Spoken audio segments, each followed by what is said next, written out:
we've got an image of the council chamber from behind the mayor. Yeah, I've got that, but it's just like a pin photo rather than. I thought it would have been a bit. I should have been able to bring it up a bit more. That's all. You might be able to pick a layout at the top right of the screen. There's some options of gallery view or speaker view. Okay, the three councillors that are on Skype, we will begin the meeting now. So welcome to East Gippsland Shire's Council's Ordinary Council meeting of May 5, 2020. Effective from May 1, 2020, amendments to the Local Government Act 2020 allows virtual council meetings to ensure decision making can continue during the coronavirus pandemic. The council meeting must be live streamed. East Gippsland Shire Council will live stream, record and publish its meetings via webcasting to enhance the accessibility of the meetings to the broader East Gippsland community. These recordings are archived and available for viewing by the public or used for publicity or information purposes. Pre-recorded videos for public questions and requests to speak on an agenda item submitted in the correct form prior to the council meeting will be played at the appropriate time during the meeting and included in the recording of the meeting. No other person has the right to record council meetings unless approval has been granted by the chair. As per the Minister's Good Practice Guideline issued by the Minister for Local Government on 29th April 2020, the intention is to ensure the normal ordinary business of council can continue through the use of electronic communication. A member's attendance can only be recorded as present where the member can confirm that they meet all three of the following. They can hear the proceedings, they can see other members in attendance and can be seen by other members, they can be heard to speak. Councillors must confirm all of the above conditions to be noted as present for the meeting. So I'll just break for a moment, and the three councillors who are Skyping, you can adhere to this. You can hear us, we can hear you speak, and we can see you. Could you please confirm? Yes, sir. I can hear you, Mr. Mayor. Thank you, Councillor Ellis. Councillor Reeves here. Thanks, Mayor. Thank you. And Councillor O'Connell? Yes, I can hear you. Thank you very much. A quorum will not be made if these conditions are not met, and the meeting will be adjourned until a quorum is met or postponed if a quorum cannot be met. If technical difficulties are encountered by Council during the meeting, including with the live streaming, we will adjourn until resolution of the issues or postpone to later time and or date. I will now confirm with each councillor in turn that they can see, hear and be heard. Obviously I've done that and it's all good. So, and to note assurance from each that the location they are participating from is secure to ensure deliberations are confidential. So I could please confirm that, councillors, that you are in a position where as we speak it will remain confidential. I can confirm that, yes. Thank you, Councillor O'Connell. Councillor Reeves? Yes, Mayor, I'm in a quiet, secure location. Thank you. And Councillor Ellis? Likewise, thank you, Mr. Mayor. Good, thank you for confirming that.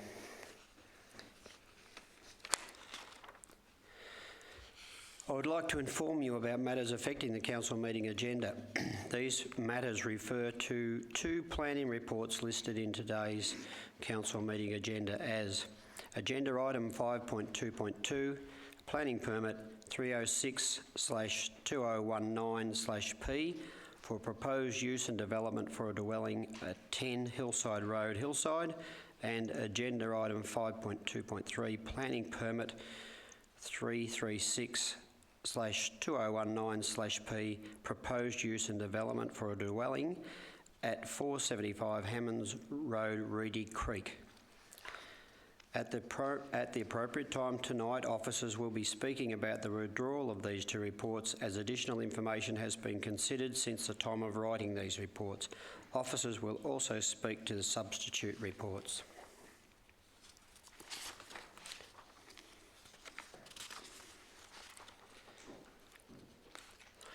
So, moving along, on behalf of Council, I would like to acknowledge the Gunai Kurnai people, the traditional owners of the land on which we speak of which we are gathered, and pay our respects to their elders, both past and present. At this time, I would also like to pass on our condolences for the loss, to the families, and for the loss of our 4 police officers a couple of weeks ago. It is certainly a tragedy that they have been lost to us in the line of duty protecting us, the citizens of Victoria. And just to also pass on that, as a mark of respect, our flag, as many others around Victoria, was at half-mast as another measure of respect. So I'd just like to pass on those messages of condolence to the families. So I'd ask at 1.2, Mr CEO, do we have any apologies? None have been received, Mr Mayor. Thank you. And 1.3, declarations of conflict of interest. None have been received, Mr Mayor. Thank you.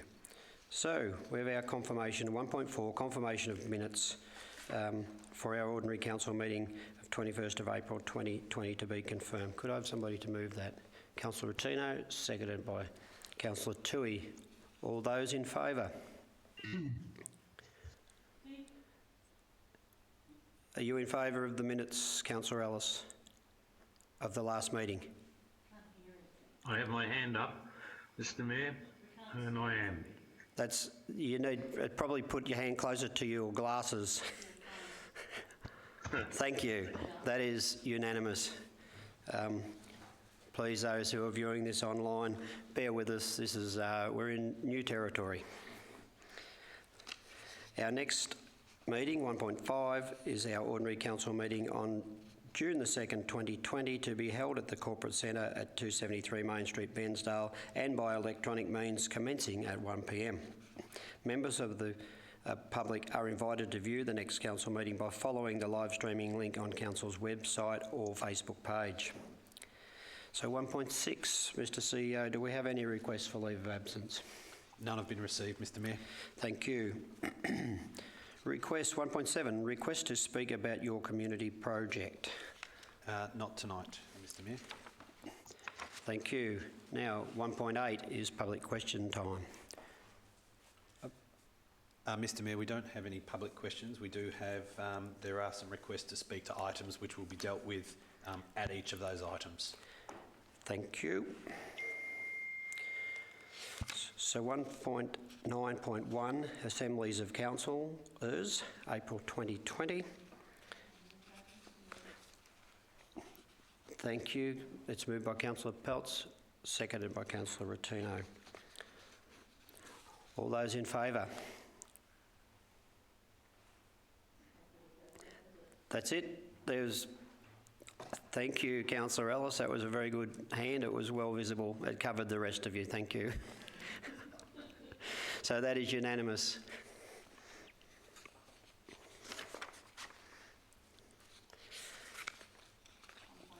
Yes, we have 1.10 petitions, which we have 0. Is that correct? None have been received, Mr Mayor. Thank you. Notices of motion and or rescission. Again, there are none this evening, Mr Mayor. Point 3, deferred business. And again, there is nil deferred business tonight, Mr Mayor. Point 4, councillor and delegate reports. Oh.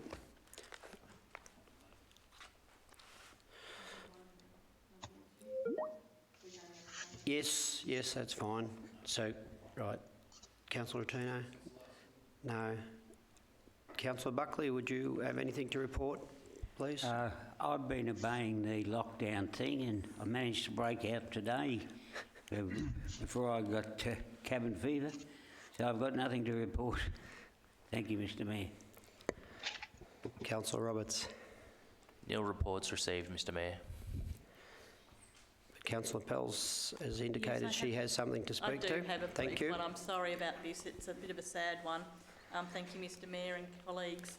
I'd just like to mention the sad passing of Vale Chris Varden, who was one of the original founding members of the Seats Group.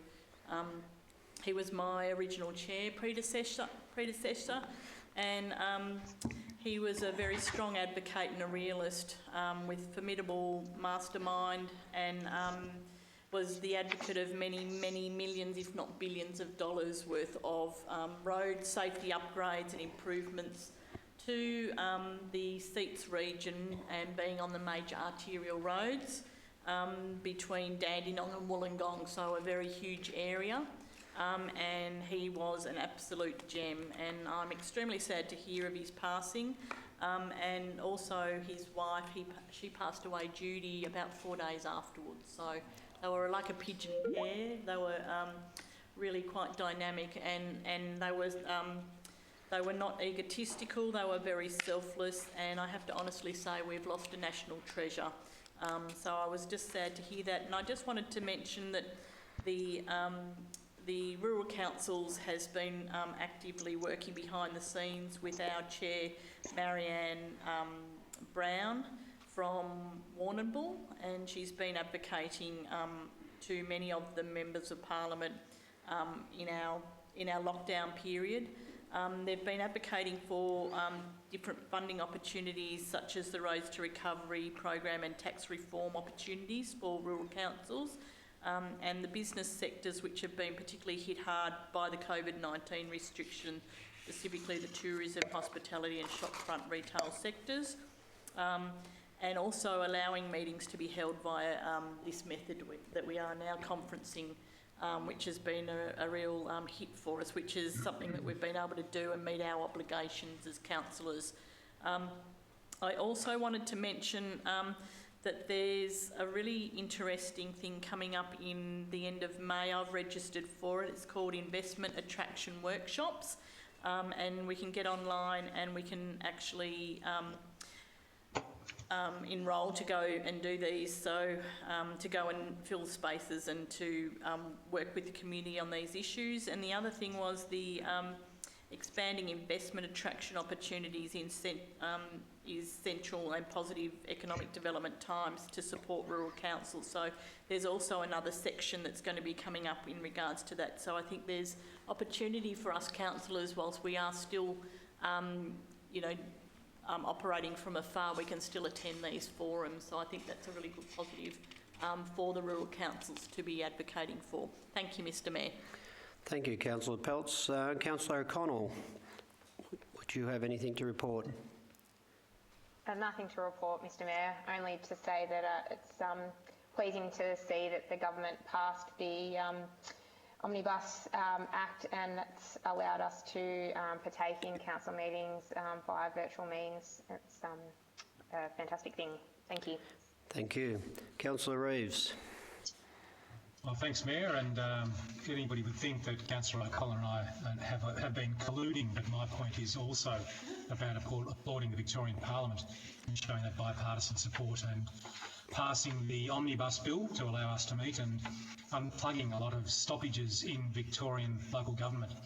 The other point I want to note, councillors, is one of our colleagues across the border, Councillor Christy McBain. I was surprised and delighted, and wish her all the best in her challenge in the Bellwether seat up there in Monero. And many of us have worked with Councillor McBain, and she's a real dynamo, and what an enormous challenge she set herself. And she's been a real champion of our cross-border relationship. And if she's successful, we'll miss her as being a councillor colleague. Thank you. Thank you for that. Councillor Ellis.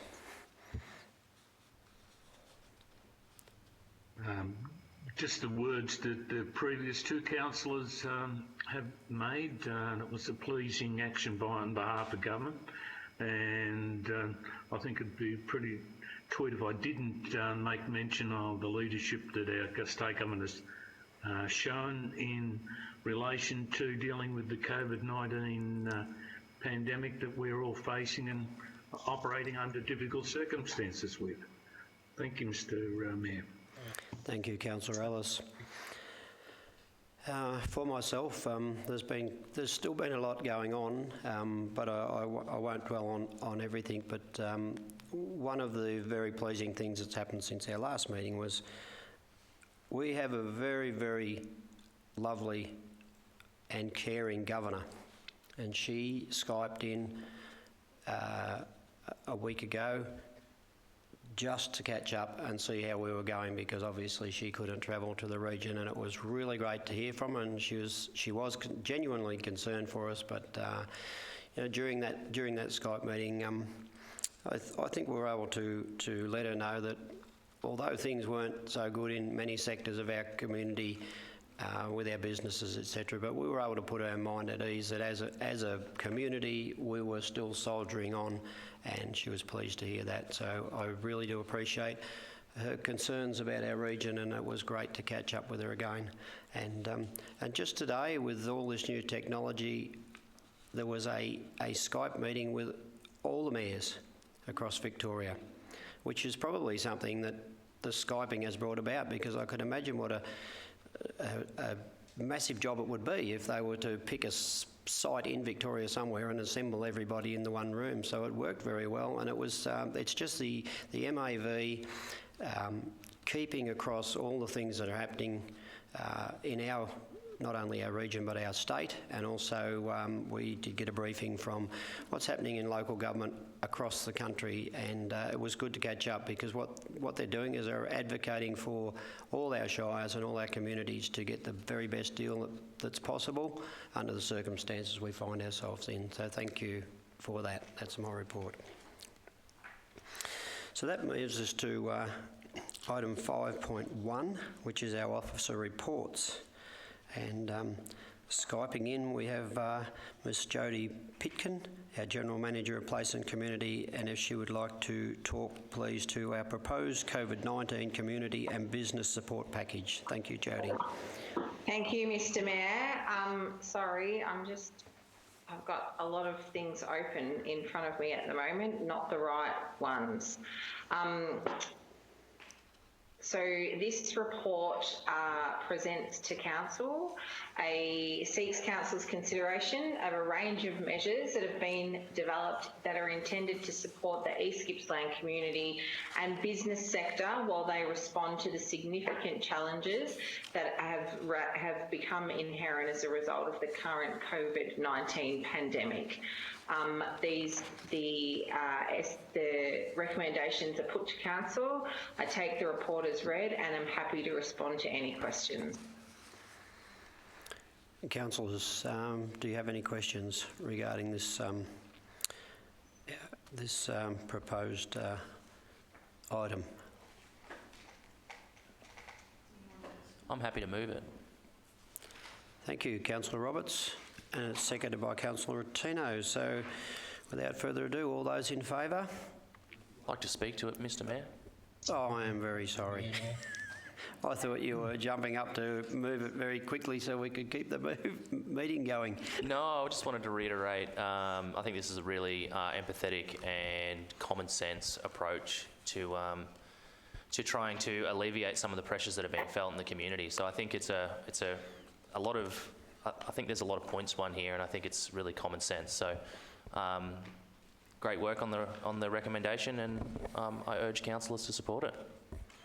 Thank you, Councillor Roberts. Would you like to speak to it too, Councillor Rotino? Yes, Mr Mayor, just endorsing the comments. We've had a good look at this, and want to thank our officers for the work that's gone into compiling this. Our community, and particularly our business community, is continuing to suffer through what's happening now with the COVID-19 stuff following the horrendous Black Summer bushfires, and this is a responsible measurement that we can take right now. Thank you. Thank you. Councillors online, would any of you wish to speak to this item? I endorse everything that's been said, Mayor. Thank you. Good, thank you. All right, there's nobody to speak against this. So now I'll put this to the vote. All those in favour? Thank you, councillors. That's unanimous also.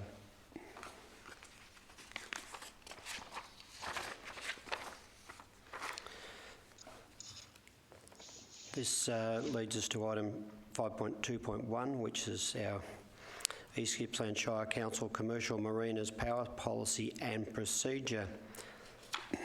This is also endorsed by Ms Pitkin, and I can understand why she said she had lots of things open in front of her.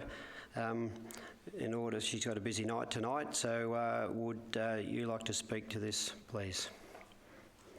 I actually have the officer that prepared the report, Chris Wayne, attending to speak, Mr. Mayor. Well, thank you. His picture on the screen in front of me must be very small, but if he's there, I expect he will speak to it. Thank you, Chris. Thank you, Mr. Mayor. This report recommends the Council Commercial Marinas Power Policy is endorsed as presented. The policy ensures that Council manage the risks associated with all aspects of shore-based power usage at the Council Marinas to ensure a safe environment is provided for all persons who enter the facility. The policy has been worked through the Marina Consultative Committee and presented to berth holders at their respective annual general meetings. It's also been reviewed and put through risk assessments by the Council Risk Team and Council's insurers. It's been identified through this exercise the policy presents the safest management protocol for shore-based power usage at our facilities. I take the report as read and I'm happy to take any questions. Thank you. Councillors, both online and in the chamber, questions for Chris?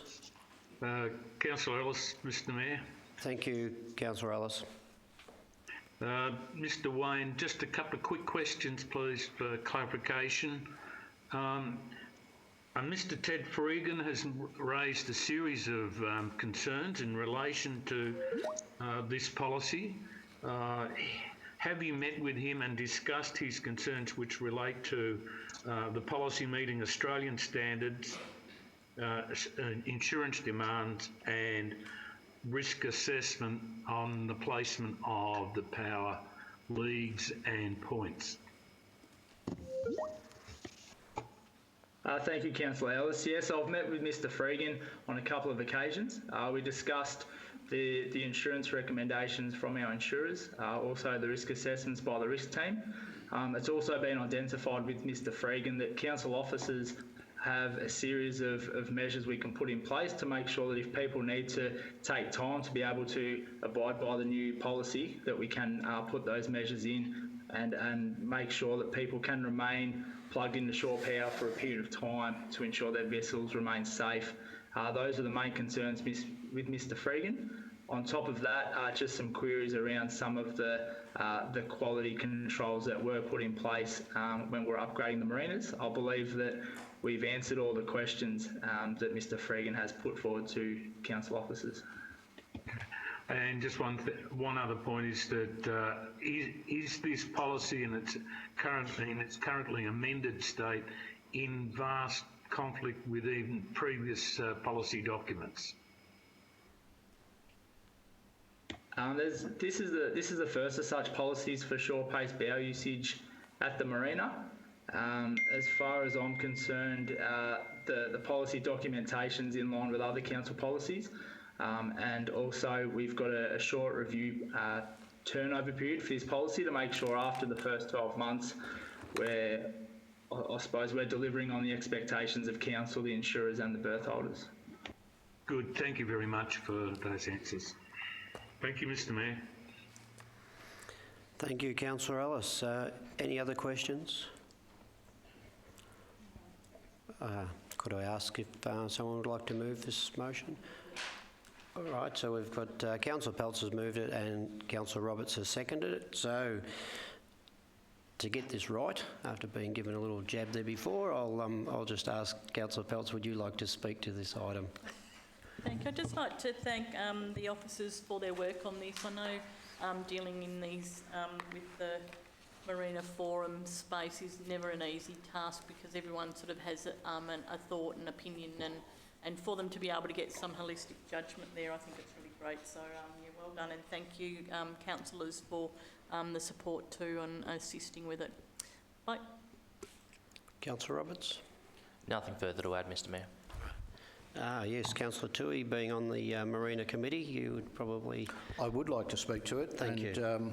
Just in regards to the importance of the subcommittees and the work that they actually do, and to have a situation where there's, I forget how many berths there are at the Marina, but to have all but one person agree with this policy is testament to the work that this subcommittee does. So I'm very pleased to support this. Thank you.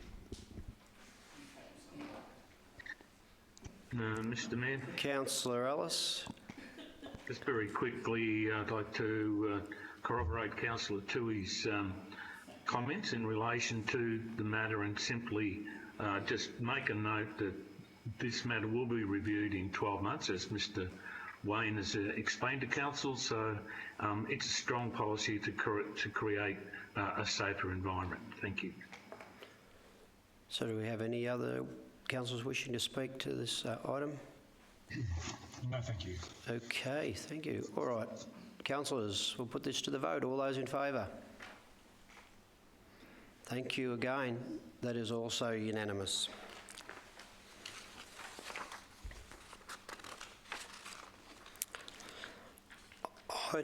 Excuse me, item 5.2.2, which is a planning permit 306-2019/P, proposed use and development for a dwelling at 10 Hillside Road, Hillside.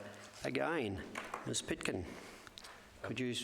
Mr Mayor, if I may, before we move to the General Manager of Place and Community, I have a request to speak on an agenda item, which is 5.2.2, so I will precede Jodie's commentary. Yes, of course. I'm sorry. This will be to talk to one of these documents that's been submitted. Yes, yeah, correct. So thank you, Mr. Cannizzaro. There's been a request to speak on an agenda item, and obviously with virtual council meetings, participants aren't in the building. So I've been requested to speak on behalf of an item 5.2.2, which is the planning permit application 306/2019/P. The person requesting to speak is Jared Stewart, and I'm going to do that on his behalf. And Jared Stewart is from Bairnsdale. And I'm about to read the statement below verbatim, so and I'll keep it within the 5 minutes. The statement below, which you have all received, was written in response to being notified that my planning application was being recommended for a refusal. All of those points are still relevant and important, but it seems now that common sense has won and our application is going to be recommended for approval. It is a shame that it had to get to this point. The impact that this has on people needs to be seriously considered. Thank you to the officers within the Shire that have gone above and beyond to correct this error and to apologise for the processing of this application. I hope the councillors see fit to direct that this planning permit be issued immediately. Planning Officer. Regarding planning permit on 3 hectare block 100 Hillside Road, submitted well over 190 days ago, this is not a newly subdivided block. The subdivision was originally done in 1999 or the year 2000. We purchased Lot 1, Lot 5 and Lot 6 in the year 2000, and it clearly states in the plan of subdivision that the 2 smaller blocks, Lot 5 and 6, are for residential purposes. We purchased these blocks because, once again, it clearly states for, and uppercase, residential purposes, and hope to be able to build on or maybe even sell these blocks off at a later date. Could you please provide clarification on the following? Why or how has this been changed? It is in writing from your officers. Could you please provide correspondence with the changes, dates and approval process for council for the changes? In the subdivision there were a further 2 3 hectare allotments which have residential housing on them. So my question is why they are allowed to have a house. As precedence has already been set, given housing developments were granted on the same subdivision that I purchased off.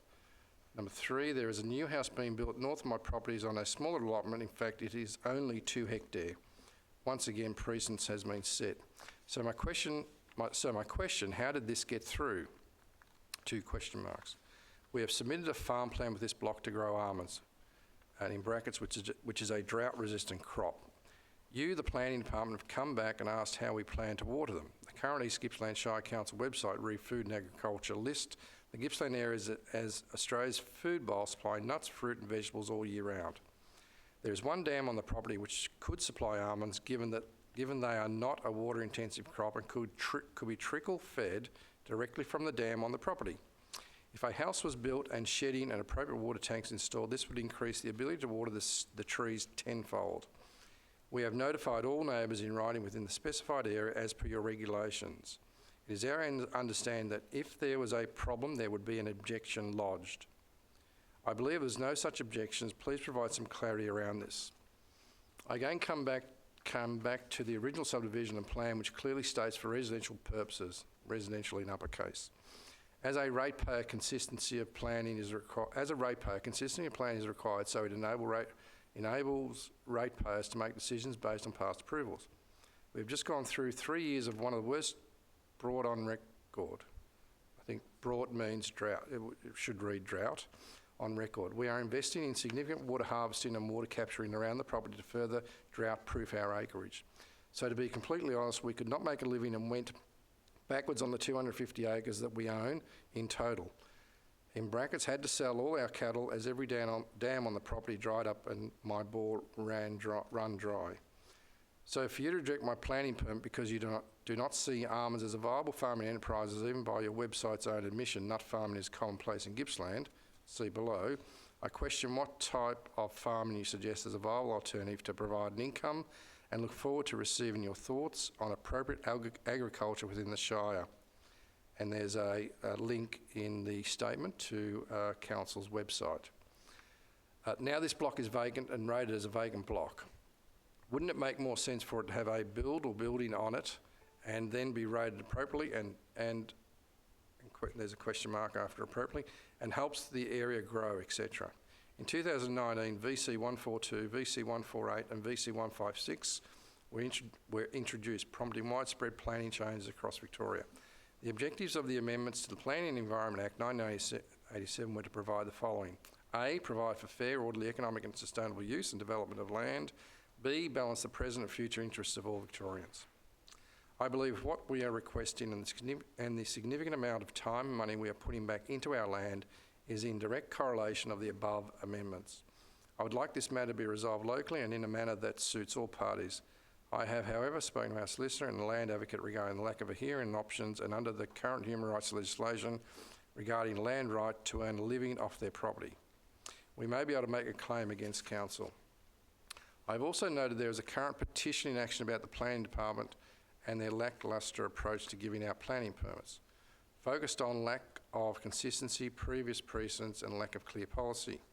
From what I hear and have been hearing around Bairnsdale Shire planning department is it's all too hard and basically it's always a no answer, which is expletive, disgraceful.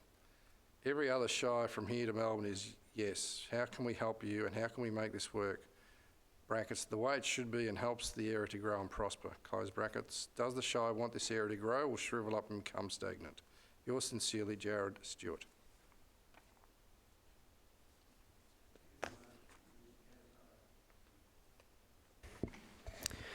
Thank you again, Mr. Cannizzaro.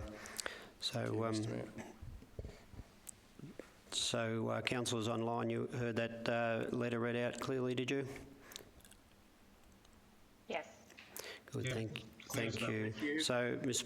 Pitkin, would you like to now discuss the actual planning matter? Yes, thank you, Mr. Mayor. In relation to planning permit 306/2019/P, proposed use and development for a dwelling at 10 Hillside Road, Hillside, please note the presentation of the substitute report that has been provided.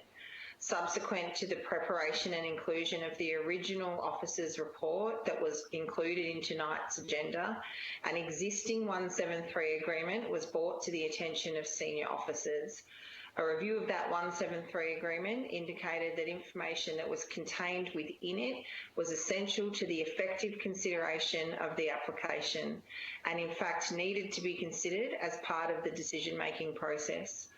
Further review resulted in senior officers' assessment that had the preamble to the Section 173 clearly that the preamble to the 173 clearly indicated that the lot in question was in fact developed with the clear intention and agreement that a dwelling would be placed here in the future. Based on this assessment, I put the recommendation to Council that the planning permit be issued with appropriate conditions as listed in the substitute report. Thank you.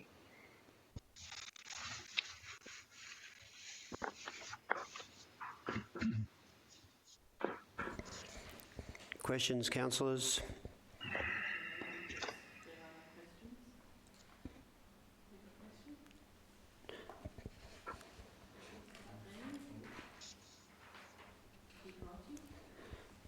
All right then, would somebody like to move? I'd like to move it, please, Mr Mayor. Very good. Okay, it's moved by Councillor Peltz and seconded by Councillor Rotino. So you wish to speak to this? Yes, I would like to speak planning to permit? it. I'm moving the substitute report, not the original recommendation. So I just wanted to make that That's clear. correct, yes, Yep. that's correct. Okay. With regards to that, I have to say I've been dealing with this applicant for a while, and or just recently, and I was really distressed to hear his concerns that he had with you know, our planning department. And when I did raise the issues that I felt were relevant to our executive officer late last week, I was really pleased he was able to have Jody look at them and review them and find a more successful outcome, because this is not a irregular planning permit. It's something that we have come up with constantly. It's something that is that we have been trying to address for a while. So I'm really pleased to see there's been a happy ending to this, and that there's some kind of light at the end of the tunnel. And I'd just like to say the conditions on this are reasonable, and I don't think that they're at all difficult to deal with. So I think the applicant will be really pleased with the outcome of this, and considering it's taken something like 190 days to get to this stage, I think this is a really fair outcome for him. So thank you, officers, and thank you, Mr CEO. Councillor Rotino, would you like to speak? Just briefly, Mr Mayor, just to thank the officers that have done the additional work in relation to bring this to us tonight, and also endorsing the comments and the content of the letter from the applicant. Thank you. Thank you. I would just please to our tech crew, I think everyone's read the recommendation, so I'd just ask if that could be taken down, because I can thank you, so I can view the councillors online and ask the question. Would any other councillors wish to speak? No, Mr Mayor. Thank you. That's good. Mayor, Councillor Reeves here. Yeah, thank you. I'm very, very happy with the outcome. I'm always very keen to follow policy and procedure, and I'm glad that we have been able to interrogate the history of this application and the site, and find that 173 agreement. And it does go back a long time. That's 20 years. So it's very important that due diligence is done in these matters, and that they are able to be brought to a conclusion much more promptly than we've seen in this one. So I thank the officers for that, and Councillor Peltz as well for your advocacy for the applicant. Thank you, Councillor Reeves. So if there's no one else who wishes to speak, I'll put this to the vote. I'd just like to say thank you, Mr Mayor. Thank you, Councillor Reeves, for your recommendation or your notification. Thank you. Councillors, all those in favour? That's unanimous also. Thank you. So now I've had a little trial run. This time I'll be able to ask Mr Cannizzaro to read out the letter prior to the next item. Thank you. Thank you, Mr Mayor. I have a request to speak on agenda item 5.2.3, which is a planning permit application for 336/2019/P. The name of Mr Philip Hammond of PO Box at Toongabbie. And here is Mr Hammond's statement. Deborah and I want to register our thanks for the decision to grant our planning application. It has been an emotional and challenging period. We were surprised, disappointed and frankly stunned at the original decision. Nonetheless, we can now move on, confident that the best outcome for all has been arrived at. It is so important for the East Gippsland District to allow opportunity and development to take place. Smaller allotments can offer these opportunities. Niche agricultural markets can be served by developing these smaller holdings.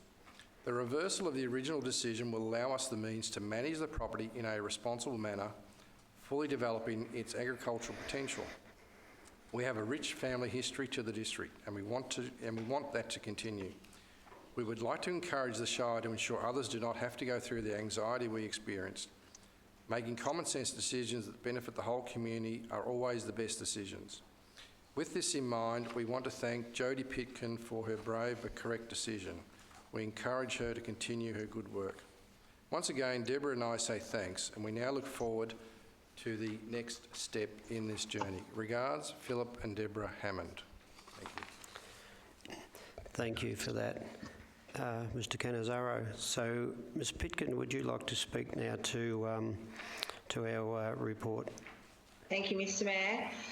In relation to planning permit application I've written a number here next to me incorrectly. 336/2019/P, proposed use and development for a dwelling at 475 Hammonds Road, Reedy Creek. Please note the presentation of the substitute report as provided. Subsequent to the preparation and inclusion of the original officer's report included in tonight's agenda, additional information was discovered. A detailed review of this information has now been undertaken, which has included consideration being given to the fact that a previous dwelling was removed from the site as recently as last year. Subdivision of the land in 2015 was completed with the knowledge that this would create a lot that included a dwelling at the time, and while it was noted that this was possibly dilapidated, it is important to consider that it still had power, running water and included a driveway. For these reasons, it has been considered by senior officers that a fair and reasonable decision should consider the information that was provided in 2015, which included the intent to replace the existing dwelling at the time. It is important to note that while these matters have been considered, the recommendation is not based only on these, and the recommendation to issue the permit with appropriate condition is made based on senior officers' assessment within the allowed provisions. Thank you. Thank you, Jodie. Would anyone like to ask questions? No questions? Okay. Can I just stipulate that you're happy to move the substitute report, not the one that they're showing on the screen, because I don't know if that's the substitute one. Mr. Mayor, I'm happy to move the recommendation in the substitute report. Yeah. Thank you. Thank you, Councillor Toohey, and seconded by Councillor Rotino. So, Councillor Toohey, would you like to speak to this item? Just to say that another good outcome given the information, so well done. Thanks. Councillor Rotino. Nothing to add, Mr. Mayor, other than the applicant has said it all in the letter. Thank you. Good. Other councillors, especially those online, would you like to add any comments or speak to this? No, Mr. Mayor. Yeah, Councillor O'Connell. Thanks, Mr. Mayor. I'd just like to thank Jodie for her tireless work in these applications, and it's been a good outcome for both of the applicants. So thanks, Jodie, and to your team for going above and beyond. Nobody wishing to speak against this? No. I think we just might have a query, Mr. Mayor, if I may. I know it's, again, this is a bit unusual, but Mr. Cannizzaro, did you? Yeah, I do, if I may. I'm sorry to interrupt. Just want to make sure that we have the right title in the recommendation. Just a clarification, is it Reedy Flat or Reedy Creek? The original report says Reedy Flat. there's not much flat out there, I can tell you. Might just need clarification from Jody, perhaps. Sorry, Peter. Would you be able to perhaps clarify that in that we have just a slight difference between the two documents here? One is saying Reedy Flat and the other is saying Reedy Creek. Yes, I can.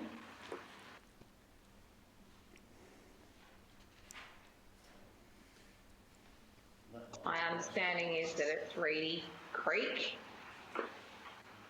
Which is on our substitute report, so that should be Understanding is that the information on the substitute report is correct.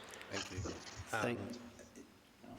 Mayor, I'm just reading one of the documents. Yes, if I may, Sorry, Councillor Reeves, but I believe that... I'm just reading one of the documents in the original application, and it refers to Reedy Flat 3895. Yep. Yeah, I'm with you on that. Title search on page 346 Thank you. Correct. would suggest Reedy Flat is the correct address. Do you need me to change that, Peter? Yes, so we might need an amendment to correct the address. correct. Has the motion been moved? If the motion hasn't been moved, through you, Mr Mayor, then it's not an amendment. You just need to adjust it. Just an adjustment would be fine. Yep. It's not bad. It's been moved and seconded. Okay, so it is an amendment then. So need to make an amendment. Could that be done right now? Right now is appropriate. Amendment, Mayor. Happy to move the amendment if there's no one else to do it, Mr Mayor. No, that To accept the amendment. Colin's happy to accept the amendment. So, and so is Councillor Rotino. So I think if we leave it with the initial mover and seconder. Yes. Vote on it.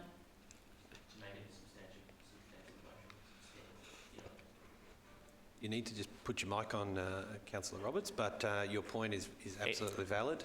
Yeah, so we have to vote on this to make it the substantive motion. Correct. Yes. All right. Well, we will have that vote to make it a substantive motion. So all those in favour? That's unanimous. So now that becomes the motion, and we still have Councillor Tui wishing to move that. So I'd like to move the amended motion. Thank you. And seconded again by Councillor Rotino. There is probably no requirement to speak to this again, and nobody wished other than the mover and seconder to speak originally, so I think we can put it to the vote. So all those in favour? Yes, it is unanimous. Thank you, councillors. On the screen is to move motions. In our iconic moment. Now we have 5.3.1. Now this is the proposed formation of the East Gippsland Agriculture Sector Advisory Committee. This is authored by Ms Mary-Ann Bennett, but in attendance we have our CEO, Mr Basford, and he would speak to this. Thank you, Mr Mayor. Councillors, this report seeks to create a Agricultural Sector Advisory Committee. The Council has been running a drought reference group for some time in response to the drought situation that East Gippsland was facing. What became clear during the meetings of the drought reference group was in fact that there were broader issues in the agricultural sector to talk about, and so it was felt that there was a need to expand the terms of reference, if you like, in terms of agricultural discussion and action. Interestingly, as a shire that so rightly identifies itself as having a strong agricultural base, there was no clear mechanism for councillors to receive advice from the sector. So this way, this provides that opportunity, like a number of our other advisory committees. This is an opportunity for the community and various members to put suggestions, ideas and thoughts to council, and vice versa for council to test its ideas, strategies and policies with a representative group from the agricultural sector. So councillors, you have a recommendation there in front of you and I'll put that to you. Thank you, Mr Bass. For any questions from councillors? I was wondering if would somebody who's online wish to move this? I would. Yeah, Councillor O'Connell, thank you. Very appropriate, Councillor O'Connell, for you to move this. Yes, absolutely. Of course it's appropriate. Somebody to second it, please. Councillor Rottino. So, Councillor O'Connell, would you like to speak to this? I will just briefly to say that I think this is a really important transition to make from the Drought Reference Group into a broader agricultural advisory committee. The Drought Reference Group has done a wonderful job in advocating to the state and federal governments for funding for our agricultural community, and we've worked in partnership with Wellington particularly. And as Mr CEO stated, it is one of our most important industries, the biggest industries in our shire, and to have this mechanism to have that advice is really important. The issues facing agriculture at the moment are serious, and I look forward to seeing that transition happening. But also we have a bright future with that looking ahead document that was presented to the state government and then subsequently funded. So we've got some good opportunities to come out of that, and one of those being the Gippsland Agricultural Group, which has been doing wonderful things out at their Ben Warden site. So very happy to move it and urge my colleagues to support it as well. Thank you. Thank you, Councillor O'Connell, and I absolutely agree. So, Councillor Rottino, would you like to say a few words? Yeah, thank you, Mr Mayor. Just endorsing Councillor O'Connell's comments, but also this reference group can play such a vital role as a sounding group for our shire on all sorts of things relating to agriculture, and I can see that with the work that they've already done through the Drought reference group, that it will be an important group, and in particular I can see one day that we might even end up with a centre of excellence around here for agriculture. We already have our beef days, the annual beef conference is only held up because we haven't got a venue big enough, but it's already the biggest in the state of Victoria. So I see this group playing an important role for feeding not only Victorians, Australians, but the world. Thanks. Thank you, Councillor Rottino. Would others like to speak? Yes, of course. Councillor Peltz. I'd just like to say, I think it's a really great outcome that there was a further development for this group, and that there is a future that they can still keep contributing to economic stimulus and growth in our region. The bottom line is the drought is, well, I wish it would hurry up and end, because it's sort of a fine line as to, some areas are getting more rain than other areas. But I think it's really great that the officers were able to respond to the need of a group such as this, and can see the positives that it can actually contribute into the future. So I'm pleased to be supporting it. Thank you. Now, Councillor Toohey. As am I, pleased to support this motion. Again, I mentioned early on the importance of subcommittees to council and to understand our community and what it is that our community needs. And this is very much a community-driven subcommittee, and it seems like quite a natural progression to move forward to. So, this just shows council's intent on trying to deliver what it is that the community wants and needs. Thank you, Mr Mayor. Thank you. Any other councillors wishing to speak? Thanks, Mayor. Councillor Reeves here. I'd certainly support this transition document and the move into a agricultural sector advisory committee, as long as we don't forget, as has been mentioned, that there are some sections that are still really struggling. You know, we've had a great autumn break in some parts of our shire and our region, and some parts have even had minor floods, but others are really still drought-stricken. So it's a real challenge, and to have that transition with that view to supporting all those sectors right across this diverse shire is very important. Thank you for that. Councillor Ellis, I see your hand. Oh, well, thank you, Mr Mayor. The importance of our advisory committees is well established in the history of the East Gippsland Shire, and over the period of life of this shire, we've received good advice from the different sectors of our community. The agricultural sector is only but one of the numerous makeups of our community.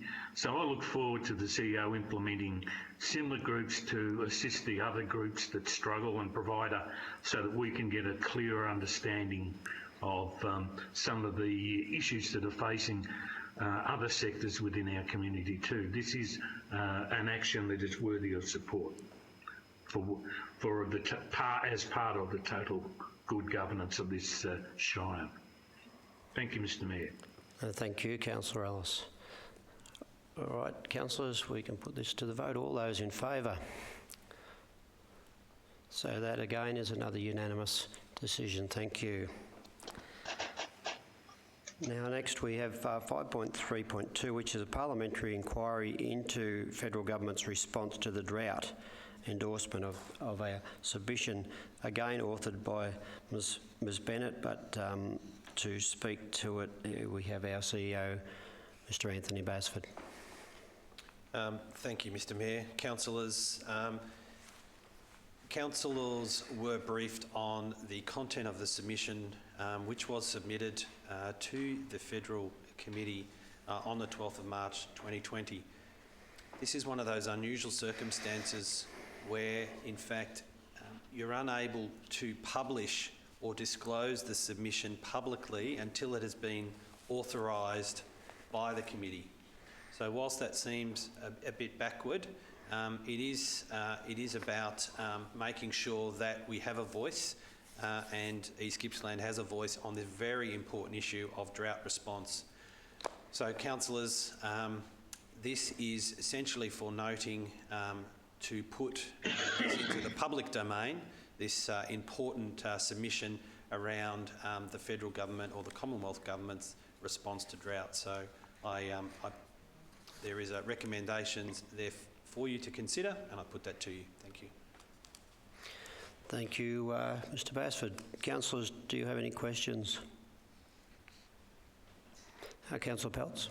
If I may, I was just curious about the time frame and why we didn't actually know about the relevance of the time slotting, because I know Christmas came and went and we had the bushfires, but I would have thought if it was announced late, like the 19th of November last year, we should have had some kind of idea that we would have been contributing to this as an application anyway.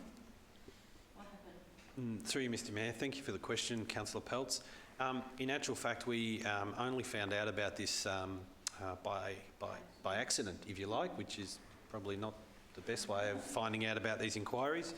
But in actual fact, we did only find out at the last minute, and the closing date originally was the 14th of February, as is identified in the report. But we were able to get an extension. So it is one of those things that nearly slipped by, but didn't, and we were able to pull together the submission and get that in with the small extension that was given. There are, councillors may be aware, there are a number of inquiries going at any one time. We seem to get notified on some and not on others, and it's just a case of being sort of aware of what's happening and just keep an eye on those spaces. But you're absolutely right, there was a few distractions during that period. If I may, Mr Mayor, I was going to say, is there a way that we can actually put in place some kind of mechanism so these sorts of things don't fall through the wayside, because this is actually a really important thing our community. And I hear what you're saying. I can understand in the light that we've actually come through that it could have been missed. But I would think that regularly our officers should be looking weekly at what's coming through from state and federal governments, and we should be making sure that we're being active in that space for our community. Through you, Mr Mayor, thank you for the question, Councillor Peltz. It certainly was a wake-up call to us, and I know that it has alerted officers to be more vigilant on this, but I'm happy to take that on notice and just make sure there is a system in place. Joe, if you want to move it forward, if they've got something to say. Okay, so I think no more questions, councillors, and I think Councillor Rottino wished to move this item and Councillor Peltz would second it. So, excuse me, would you like to speak? Councillor Rottino. Just like to thank everybody that's been involved with the input into the document, and yes, I think it tells an important message, and we have to keep repeating that message where we will. Thank you. As a follow-up, I'd just like to thank the officers for picking up on it and being able to put in the or deal with the Secretariat to ask for an extension of time. I know that with a lot of the bushfire stuff, there has been people wanting to put in late submissions, so it's great that they can actually take the late submissions and keep them considered. And I think the 7 identified particular areas of importance or interest to us are relevant for our community. So I'm really pleased that we've been able to, to make a submission. Thank you. Thank you, Councillor Peltz. Would any other councillors like to speak for or against? All right. So we can put this to the vote. Councillors, all those in favour? Another unanimous decision. Thank you. This moves us on to 5.4, which is good governance, and 5.4.1 is a finance report, period ending 31st of March 2020. I see we have online, so a little picture down there in front of me that Ms Collins, our Manager of Finance, would be here with us tonight remotely and would speak to this, please. Thank you, Mr Mayor and councillors. I will take the report as being read, but just wanted to highlight a few significant matters within the report. The report, which is for the first 9 months of our financial year ending 31st of March, includes a whole range of amendments to the current year forecast as a result of not only we've had funding and expenditure in relation to drought assistance, but also in terms of significant funding in relation to the recent bushfire event. So there has been, there was $4 million that we received to set up a bushfire recovery directorate. There was another financial assistance package of $3.62 million, as well as the immediate financial assistance grant. The expenditure against those grants will go over 2 or 3 years, depending on the type of expenditure, but the forecasts have been added in for the current year. Councillors will note that the forecast surplus has been reduced to $139,000 as a result of a number of significant matters. And one of them is the write-off of assets that were destroyed during the recent bushfires, and that accounts for $3.7 million of expense. There's also been an increase in depreciation as a result of adjustments made following the revaluation of land and buildings last year. Council, you'll see the impact on the various changes on Council's cash position, and one of the things to note which councils have been briefed on is there will be a number of capital projects that won't be completed until next financial year for various reasons. There is also some funding that was attached to that, and that's reduced the capital income forecast for capital grants. There's also been a number of other projects added into the Capital Works program as a result of the bushfire, and most significant ones to date have been for bridge reconstructions. So look, I am happy to take questions, Mr Mayor, and as I said, take the report as having been read, and there is a recommendation there for councillors. Thank you. Thank you, Ms Collins. Now, councillors, anybody got any questions? Councillor Peltz. Sorry, just a clarification, please, Ms Collins, in regards to I can recognise that our new figure that we're dealing with is 139,000, but the majority of the funds, or the difference in the fund, has that actually gone towards the bridge rebuilds, or is it to do with asset renewals of the bushfire damage that we've actually had? I just wanted a clarification for the community. No, the funding for the bridges, which will come from natural disaster funding reimbursements, is in the capital program. So that hasn't impacted on that 139,000 at this stage. The biggest impacts, there were, as councillors were aware, there was over $2 million of programs that had funding received last year, and they're ongoing programs, and they come forward into this year with expenditure but no income. So there were a number of reasons, including the write-off of the assets of over $4 million, about $4 million, has impacted, and as well as the increase in the depreciation. And changes to the capital income, really capital income comes into the operating result, but the expenditure sits over in the capital program in the balance sheet. So over $3 million of that will now not be received until next year. So it does impact in that operating result, Councillor Pels. Thank you for that. I was just curious where the connection was, that was all. Thank you, I understand now. Other councillors, any questions?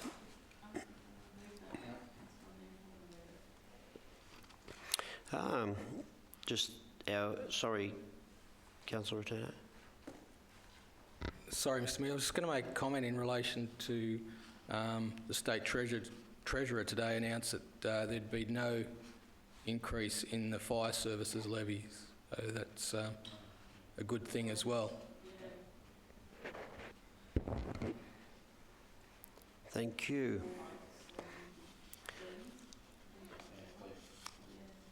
So, councillors, particularly those online, do we have somebody who would like to move our finance report?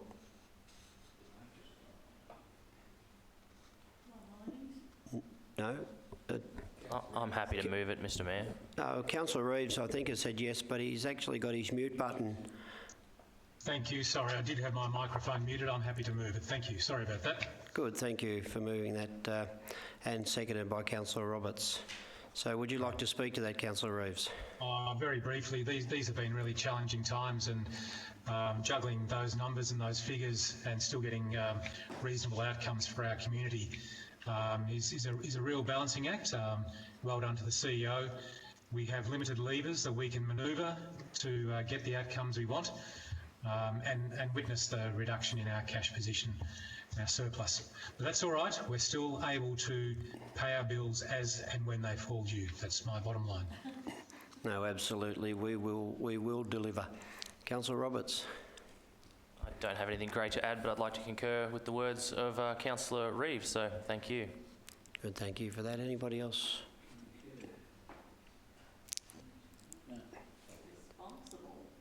Councillor I believe Councillor Buckley concurs also with those comments. Oh, very good. Oh, all right, councillors, let's put this to the vote. All those in favour? Again, unanimous. Thank you.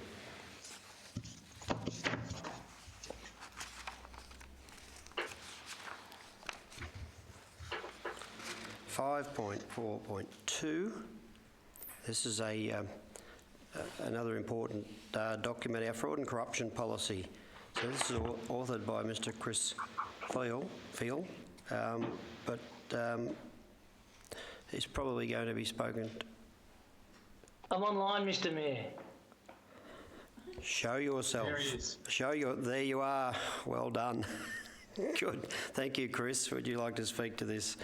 I will, Mr. Mayor. So the fraud and corruption policy has to be reviewed every 3 years.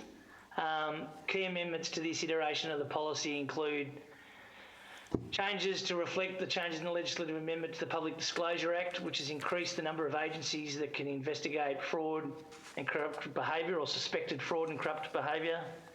The updated policy also seeks to capture both volunteers and contractors, volunteers through their code of conduct and contractors obviously through the terms and conditions of commercial contracts.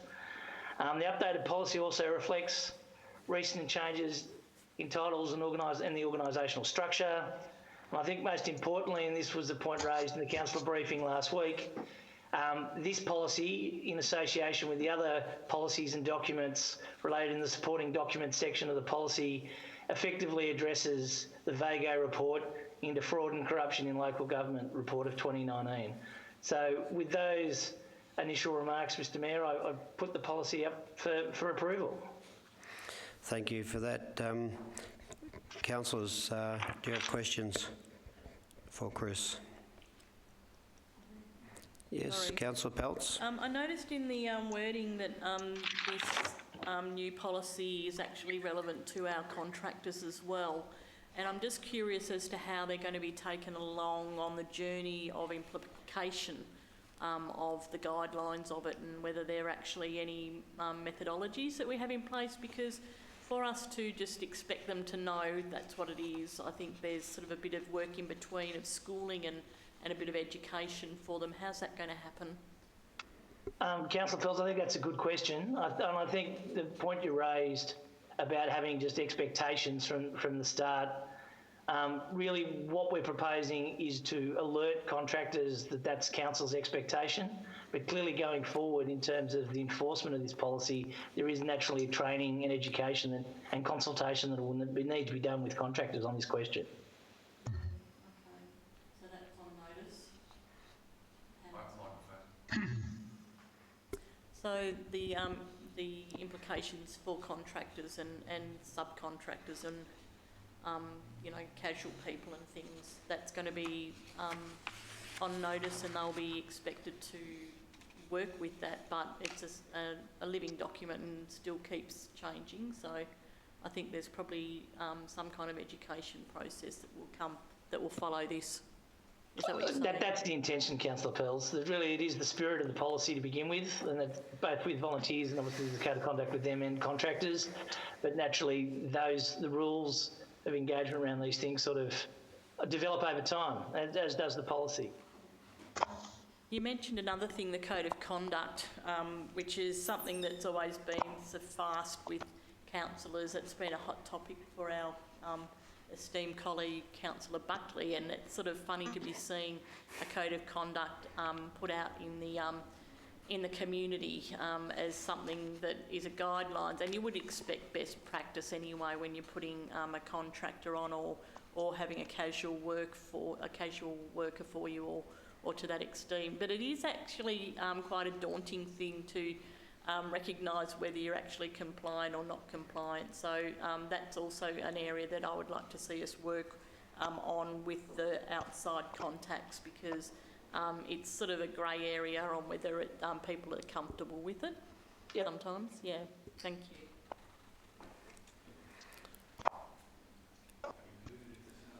Yeah, any other questions, councillors? No. Okay, well, Councillor Rotino is... Maybe a quick question to the CEO. Does staff induction include a briefing around this policy and other policies? Would this be part of a staff induction program? Through you, Mr Mayor. Thanks for the question, Councillor Reeves. Yes, there is an onboarding process which includes quite a bit of induction.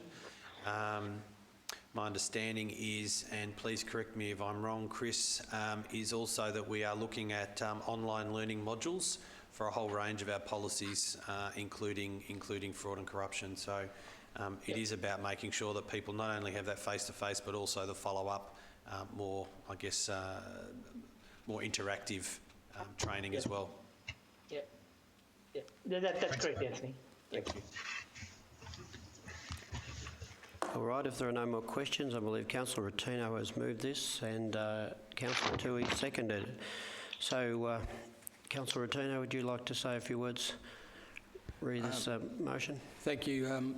Thank you, Mr. Phil, for the work that's gone into this document. It's a great response to that VAGO report, and this Shire has taken some significant other steps in really leading the way in local government on how we can be really open and transparent and have robust systems that protect our community, the most important of all. So thank you, Mr. Phil. Thanks, Councillor Rotino. Councillor Tui, no? Is anyone, right, Councillor? I'd just like to say, just for the record, this isn't a new policy. It's actually been around since the 17th of the 12th of 2003. So it's actually a policy we've had in place ongoing, and it's just been tweaked. It's been reviewed and tweaked again this time now. So I would think it would be something that's been in place for a while, that our contractors and our, the other people that are working as casuals and things, they probably weren't aware that they were actually under these guidelines, and I think it's something that we need to work with them on. So I'm happy to have it in place. There's a lot of safety things in here which I think are really important, to safeguard our community, and also, a bit of OH&S and audit stuff as well. So, I think it's a good policy. Thank you. Thank you for your work, Chris. Thank you. Oh, councillors, we'll put this to the vote. All those in favour? No. Good, that's unanimous again. Thank you, councillors. Now, this is the 5.4.3, Chief Executive Officer Instrument of Delegation. This is also authored by Mr. Phil, and would ask him to speak to this, please.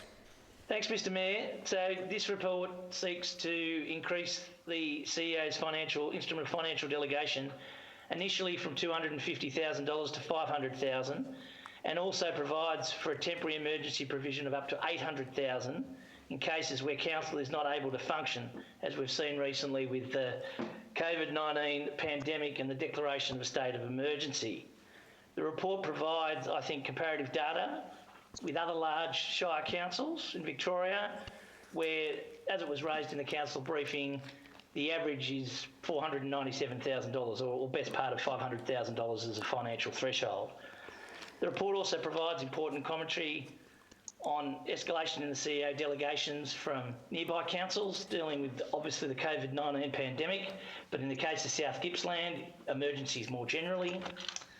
The report also provides a high-level assurance on the checks and balances that already exist to direct and manage the CEO's delegation, and these include, obviously, the council plan, the strategic resource plan, budget approvals, third-party validation of your financial reports, and last but not least, regular feedback and the annual performance assessment of the CEO. Finally, Mr. Mayor, I wanted to say is envisaged that savings that would be associated with this initiative would be probably in the vicinity of $15,000 to $20,000 a year in productivity and efficiency savings. And I think the benefits that would be seen out of this increased delegation would include your time at councillor meetings, councillor officer time in terms of the preparation and presentation of reports, and obviously and importantly, engagement with contractors in terms of the efficiency associated with the awarding of contracts and obviously dealing with unsuccessful tenderers. So with those initial remarks, Mr. Mayor, I'd put this paper to council. Thank you for that. Questions? Any councillors got questions for Mr. Field? Sorry, Jackson, I was so focused on our three on the screen that I didn't see your hand, but you go first, and then we have Councillor Ellis also as a question. Thank you, Mr Mayor. A really brief one. I wonder if there is any capacity to break the recommendation up into two separate motions, because there's a few items, there's a few points in there that I'm more comfortable with than I am others. I'm hesitant to move an amendment off the bat, but I just would like to float the question, if I may. That could be answered by Mr Cannizzaro. Thank you, Peter. Thank you, Mr Mayor. Councillor Roberts, the report was structured this way from a direction from the councillor briefing session last week. But if you wish to move an amendment, it's up to you. But, it was originally in two parts with two separate recommendations. So we've tried to combine the two as requested. Through you, Mr Mayor, if I could just seek some clarification to that. Councillor Roberts, were you seeking to actually break the recommendation up? Is that what you're asking to move? As it was presented in the briefing, yes. To move, so effectively the temporary versus the permanent change? That is correct, yeah. But if it was the decision of the council, I'm not going to go. I'm not going to move an amendment if it was the whole decision of council during the briefing session, unless somebody would like to foreshadow. I'll leave it there. Through you, Mr Mayor, and please, Mr Cannizzaro, I believe under our local law, you are able to move individual items, recommendations separately. This is quite a complex recommendation, so that's why we just need to understand exactly which bits you wanted to move, because obviously some of them are interrelated. Mr Mayor, I'm happy to leave the recommendation as is. I don't particularly want to dilute the situation and create a technicality, but I'll leave it as is. Thank you, Mr Mayor. Thank you, Councillor Roberts. Now, Councillor Ellis, you had your hand up. You have a question.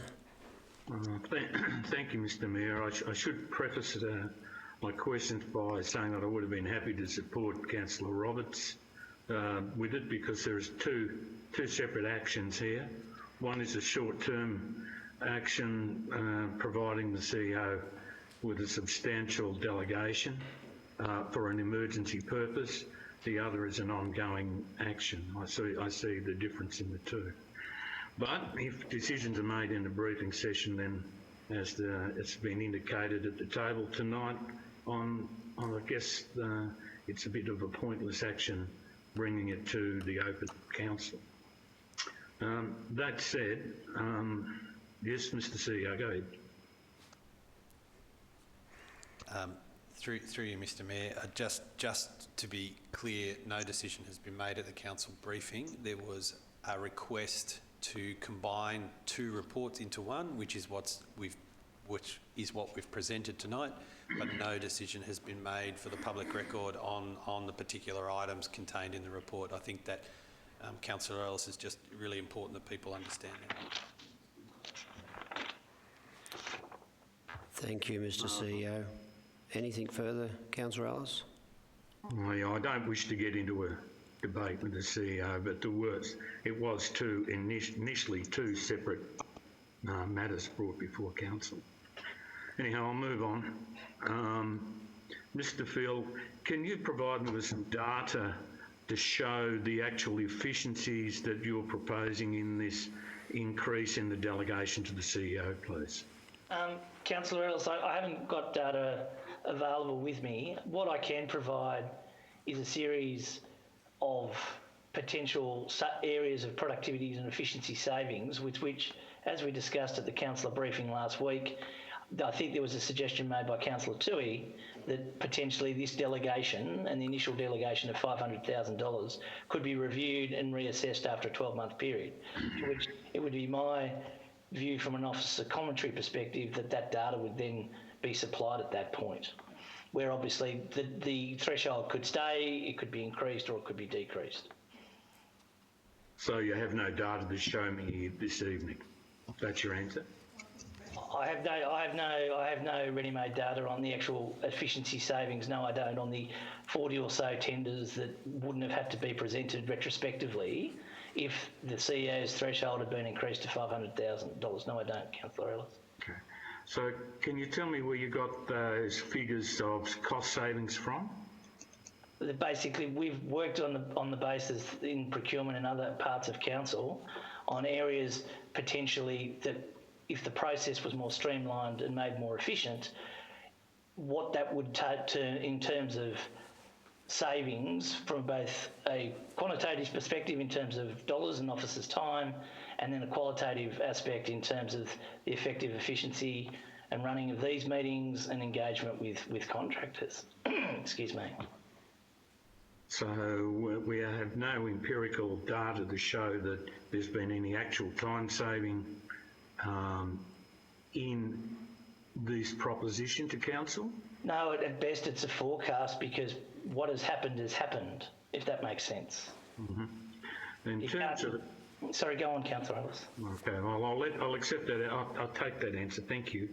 Now, my next thing is that recently we had a controversial decision in relation to a particular contract that was let.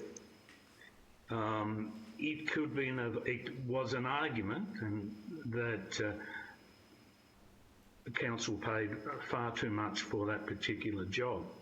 Now, under delegation, if there's an error made in relation to a particular decision and a contract's entered into, how can council amend or correct what could be termed an error in decision making by the CEO under this increased delegation? I would think that before the CEO delegation, regardless of its quantum, is actually triggered, it would be at the behest of the direction of council that a contract be entered into and that a tender process be awarded. That really what we're seeking through this delegation is the ability largely for the CEO to basically act on the aspirations and directions of council. The aspirations and direction of council are fine, but it's the decision making at the time which could lead to an error, and I'm not suggesting our CEO is even capable of making an error. But what I'm saying is that if it was to occur, how can that be picked up? Point of order. Where's the point of order? Councillor Reeves, your point of order, please. Yeah, thanks, Mayor. My point is that Councillor Ellis has the opportunity to ask questions of Mr Field, not to make a commentary, and that's what we're in at the moment, asking questions and clarifications of the report, not speculating. Thank you, Councillor Reeves. Councillor Ellis, do you wish to ask a further question? Would you like me to respond to Councillor Reeves? I guess it is. Well, is my point upheld or right? Overruled? No. So, no, just please, Councillor Ellis, do you have any more questions for our officer? I'm trying to keep my mind clear without interruption, Mr Mayor. The issue here is a concern as to that if there's only an inferred improvement. So that being the case, I'll save it to the debate a bit further. Thank you. Fine, thank you. Now, Councillor Peltard wants to ask a question. Yes, if I may, Chris, just a clarification. In dot point 2.4.1, it states the delegation amount is intending to be 500,000 inclusive of GST. So the breakdown amount is actually 455,000, and the 45,000 would be the GST component. So you're saying he would be eligible to award contracts up to $455,000. That's right. Most of our bridge contracts that we've had to replace over the bushfire period.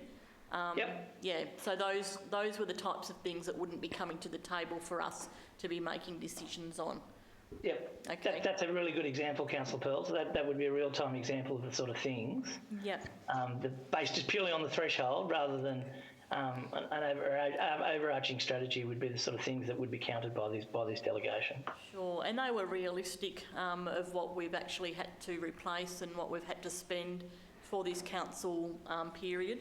But I also wanted to ask, with this all done and said, what's the urgency now of actually putting this in place, whereas most everything's been addressed, and I don't even actually see what the urgency is now of getting things done, because I think we've addressed most of the issues that have arisen and that needed to be replaced. So can you just enlighten me as to what we might be expecting not to be addressing?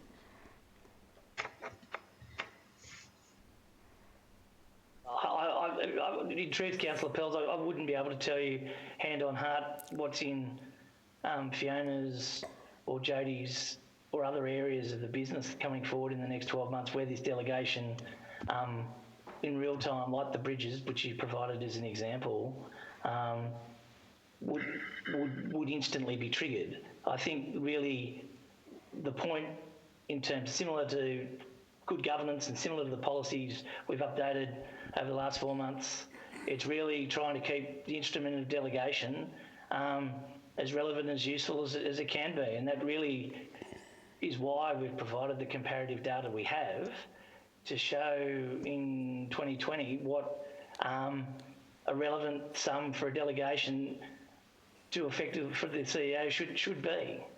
It doesn't necessarily be driven by a particular project or transaction, but it does go to the question, and this was obviously raised in the briefing last week, that you do have sort of black swan events like this pandemic has been, and the ability for your CEO, if the council can't function, to actively manage council business, means that these sort of quantums should be, from a governance perspective, regularly be revisited and discussed. No worries, Chris. And just one more, if I may, Mr Mayor, as a follow-up. In your research of doing this, how long hasn't this figure been changed for? Because I think it's been 250,000 since I've been in council for 12 years. I'm sure it has been. But could you correct me on that? Would you know how long it's been 250,000 for? I think my reckoning is that it had recently been reviewed. I'd probably defer to Peter or Anthony on that particular question. But the point I would raise, Councillor Pearls, is if it was retained at $250,000, it would certainly, on that list of 19 councils, be certainly at the lower end. And I think the checks and balances that I sort of raised in the report, and the point about this particular initiative potentially being revisited in 12 months, I personally think that it's a good initiative, and that basically there's nothing really lost in it being approved. Okay, my relevance for the question for the community is that the CPI factor and the fact that, I mean, I know we buy vehicles, we buy trucks and trailers. You can't even buy a truck or a trailer for 250,000 these days. So I'm trying to put a perspective in reality for our community that it's actually a very low figure, hasn't been touched for ages, and it's time it probably was reviewed, is probably what I'm trying to address with the community. If I may, Mr Mayor, thanks, Councillor Pels. Yeah, it has been some time. I can't give you an exact period of time. It has been some time, and obviously CPI has been growing over the years, but certainly to your previous question, Councillor Pels, what we've tried to do with the temporary delegation is align it with the state of emergency. So we're still in a state of emergency, and when the state of emergency ends, the temporary delegation drops off. So that was one of the reasons why we opted for that temporary delegation. Thank you for that clarification. Now, Councillor Rotino, you had a question? No, I'll save it to the debate.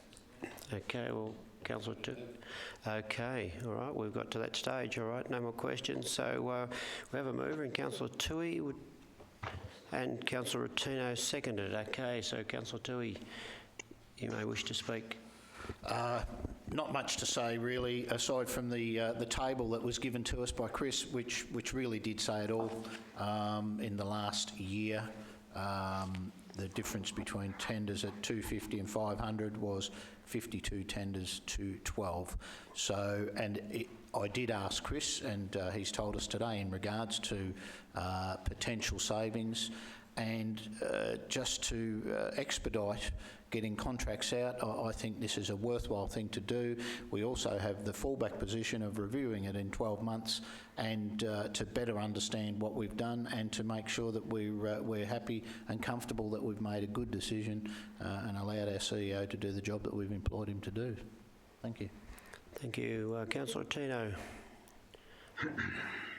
Thank you, Mr Mayor. I'd also like to endorse Councillor Tui's comments, but also add this is really a sensible, responsible instrument of delegation.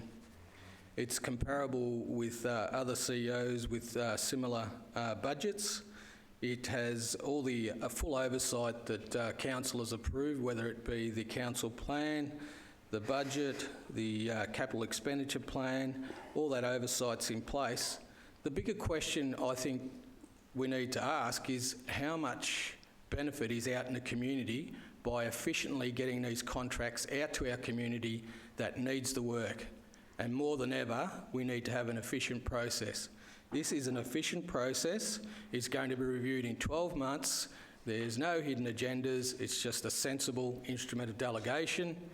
The $300,000 increase over and above the what's recommended here in the motion of 500, the 300,000 is only temporary and will drop off as soon as stage 3 COVID conditions come away.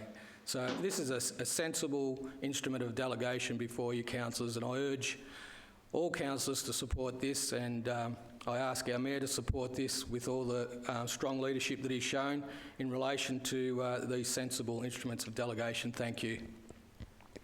Thank you, Councillor Ratino. Would anyone else wish to speak either for or against this motion? Councillor Buckley.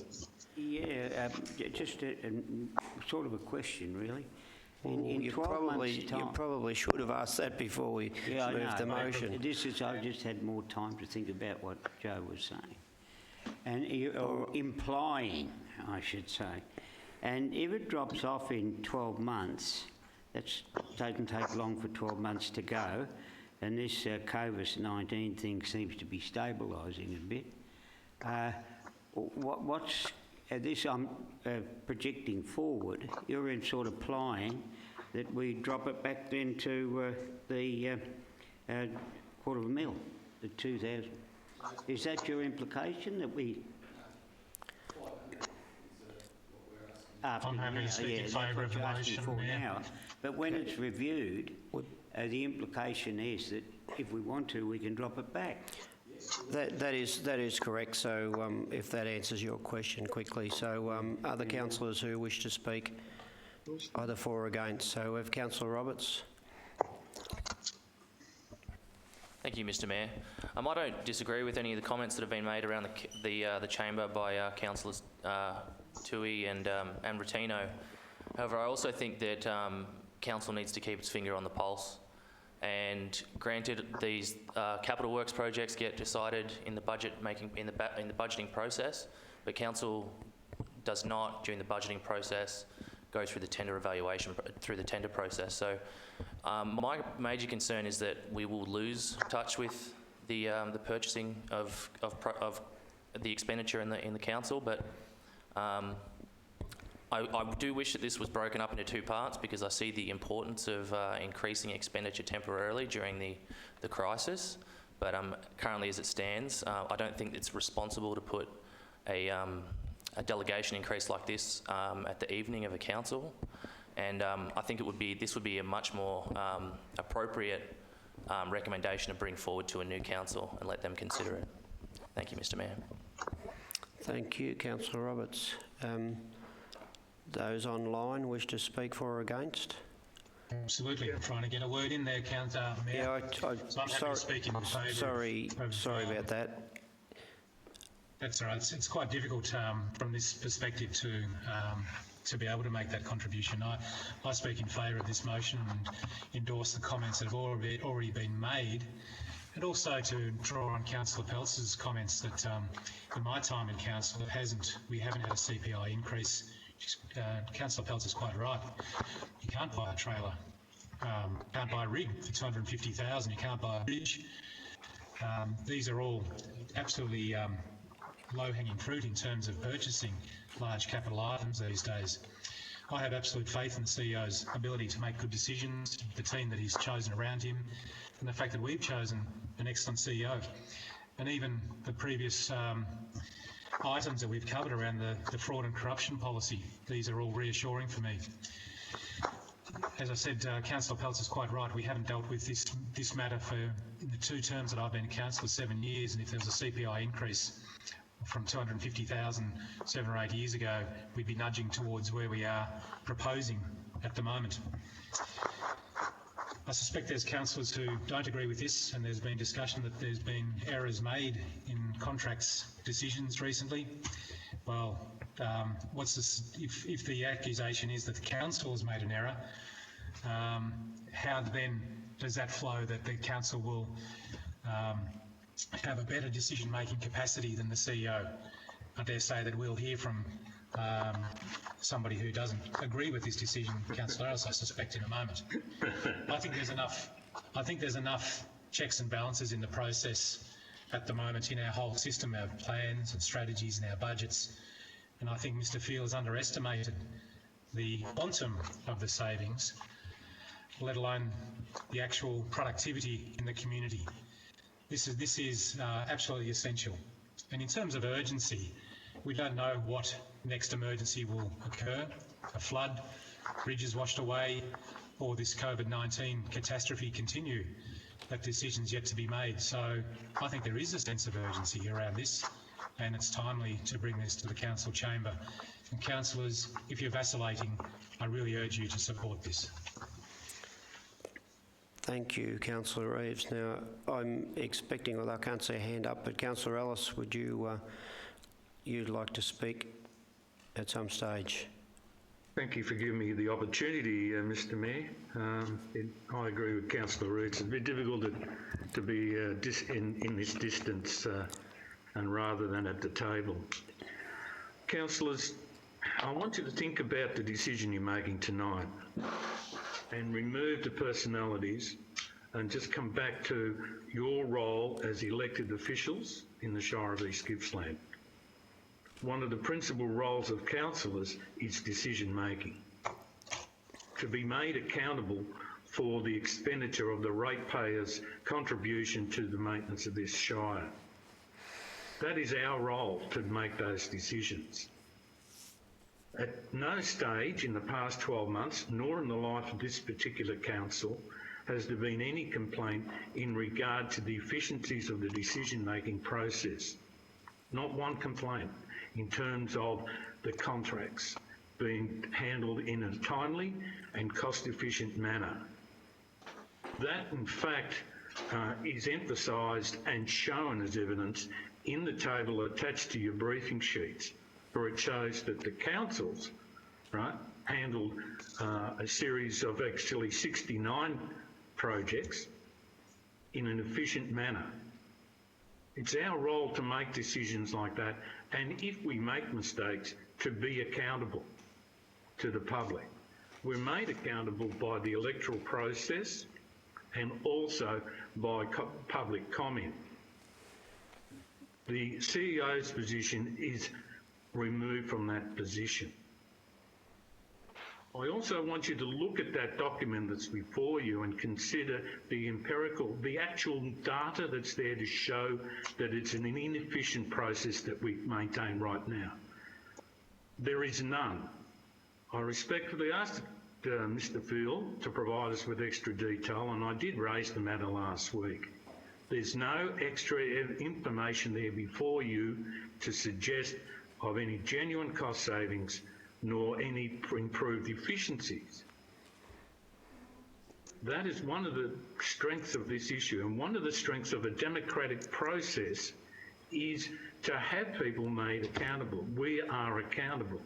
If we make a bad mistake, we can be challenged by a series of manners, and it can be done immediately. And the raising of the notices of rescission just recently, and well, in fact on a number of occasions over the past 12 months, a good example of that. If a decision is made in the public forum, it can be challenged. A decision by an officer, even in the best intentions, is not known. If an error occurs, it's not known by the public, and it's not even, not often as not, will not be known by a councillor. If in time it is discovered that there's an error, or something else is not correct, or there is inefficiencies in the process that's being undertaken, we may not find out. Or if we do, we may have to wait to 12 months for it to be able to address it. Is it the correct way to address it in the assessment of the CEO? I'm not so sure. Under the council plan, do we write something in like that? It doesn't. The council plan, and you have to be honest with yourselves, you don't refer to the council plan to see whether or not contracts are met in an appropriate management level. And the same applies to the other situations. It will only come from outside of the chamber.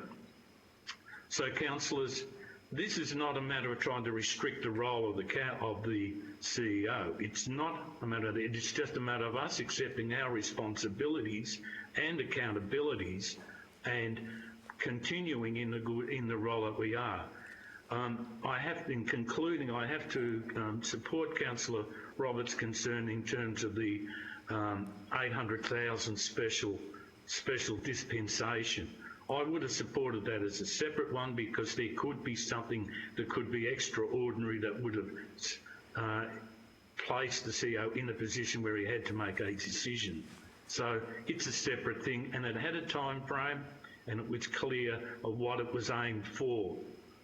We are giving up our powers as councillors, and therefore our responsibility is to answer to our community out there as well. And as I say, the decision and recommendations are made on no shown data, and so I encourage you to rethink the words that you've said earlier and then support the position that I put to you. Thank you. Thank you, Councillor Ellis. Is there anyone else who wishes to speak? I'll speak for it. Yes, okay. Councillor O'Connell. Thanks, Mr Mayor. Look, I'll keep it brief. I'll endorse the comments made by Councillor Tui, Rotino and Reeves in support of it. I think it is responsible decision making, and having that review in place in May will, or may not, demonstrate the efficiencies and savings that this increase in delegation will make. As it's been previously said, like councils have these similar delegations. We have regular updates on projects for the council plan and budget that we set. We also we have regular reviews with our CEO, who has done a fantastic job throughout this drought, bushfire and COVID crisis, who we've employed. And if a decision making went wrong, as Councillor Ellis alluded to, there are checks and balances in place to manage that. I mean, I can only think of last year, at one of the last meetings in June, we had a huge agenda, multiple contracts that we wanted to approve to get out the door for the financial year starting. And so we have all of these contracts backed up because we need to get them all through on this, monthly council meeting. As Councillor Tui said, to have those contracts moved out the door and getting work happening in our region, which is needed more than ever, is so important. And I really urge everyone to support this recommendation. Thank you. Thank you, Councillor O'Connell. So we have Councillor Buckley. Thank you, Mr Mayor. I think 100% increase is just too much. I don't think when the public get to hear about this and have a think about it, it's just far too much, 100% increase. So I'm not supporting this motion. Thank you. If I may, Mr Mayor? Yes, Councillor Punks. Look, I'm still on the bench about this. I'm sort of in two minds. I feel, you know, I see a responsibility of increase, and I see Councillor Roberts' argument. I see Councillor Ellis's argument. I think, you know, in response to that, it's not that I don't trust the CEO. There's no qualms about that and his responsibility to be able to make good decisions about expenditure on items for this council. It's actually the information filtering through to the CEO that I have, you know, reserves about, because we've actually seen with our own eyes, particularly today, 2 examples where we actually had to question the viability of it and the information coming through from the staff. Now, I have to say this is something that I've been concerned with for quite some time in regards to contractor information and how they're being processed, and I do have concerns about that. I actually, I'm sitting here sort of thinking, well, it is appropriate to be increasing his delegation, but the only way, if we were to increase it to such an amount, we have to address it in 12 months' time. The only way we pick it up is actually through the audit committee process. It's the only figure or the only place where we see figures that we can question, because it won't come to the table if it's underneath that delegation amount. It will just go through to the keeper. And, you know, I look at it and the benefits that, that Chris has actually mentioned, they're very relevant. There's also the thing that he hasn't mentioned, the MyGov website and all the other council competitions, and it would reduce our figures in that area. We've been aware of that for a very long time, that if we increased the CEO's delegation, it would make us look more appealing and competitive in the eye of the community. But the reasoning that we've kept it down has been of an issue of making sure that our council is equitable and that it's actually, you know, able to meet its responsibilities. So to me, and in this limelight, I'm thinking, well, maybe it's not the appropriate time to be considering this. And I'm thinking Councillor Roberts' point of view about the delegation, you know, having it in 2 separate items, having the emergency response delegation and then having the other delegation as such would be more appropriate. And I'm wondering if there's opportunity that we may be able to postpone the decision while we discuss this matter more to a further meeting. If it we've already had a mover and a seconder, so... So if it's lost tonight, the process is it goes away. Can you just inform, if this is lost tonight, what's the process after this? Can it come back to another council meeting in 2 months' time or in a month's time? What's the process? 3 months' time. So I think I heard Councillor Reeves saying something. Is that correct? No, I thought we had a motion on the table. That's all. Yes, that's what I just said. That it was too late. Well, I was speaking against it anyway. Yeah. Do that. So I think everybody's had their chance to speak for and against. A right of reply. Yes. Councillor Toohey wishes to have a right of reply. That's acceptable. So go ahead. Thank you, Mr Mayor. I am still of the opinion, after having listened to Councillor Ellis, I'm still of the opinion that that we should be increasing this delegation.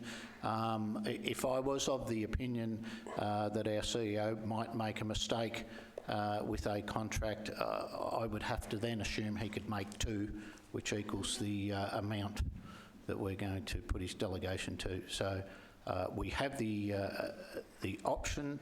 Well, it's not an option. We will be reviewing this decision in 12 months and we can change it if we have made a mistake. Thank you, Mr Mayor.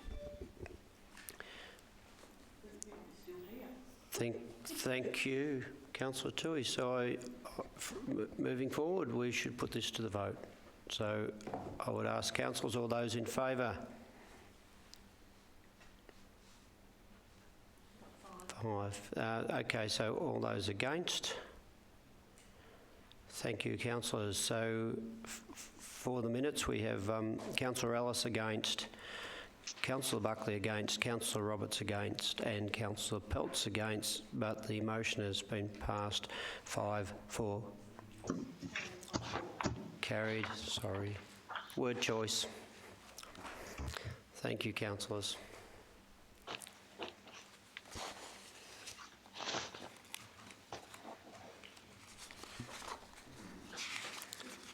So our next item is 5.4.4, which is a report on the Audit and Risk Committee meeting held on the 28th of April 2020. Is Mr. Phil speaking to this, are you? Yeah, I can. Thank you.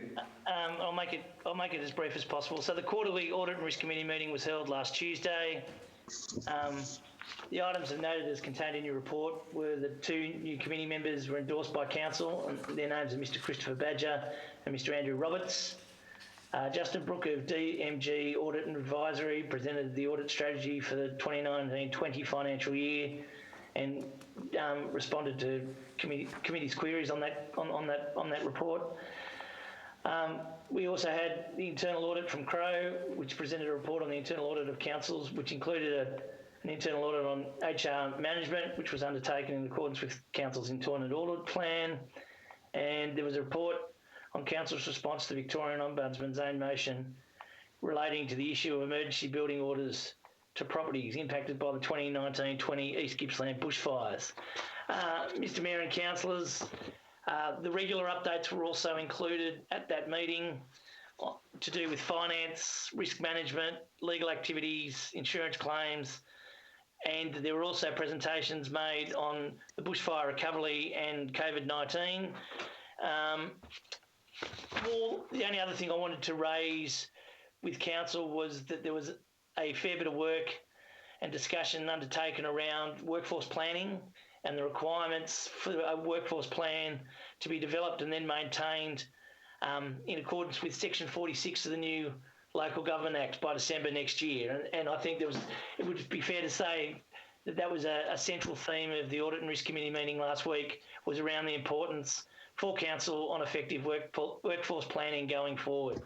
So with that as a summary, Mr. Mayor, I present the report for discussion and noting. Thank you. Councillors, do you have any questions on the Audit Committee report? No.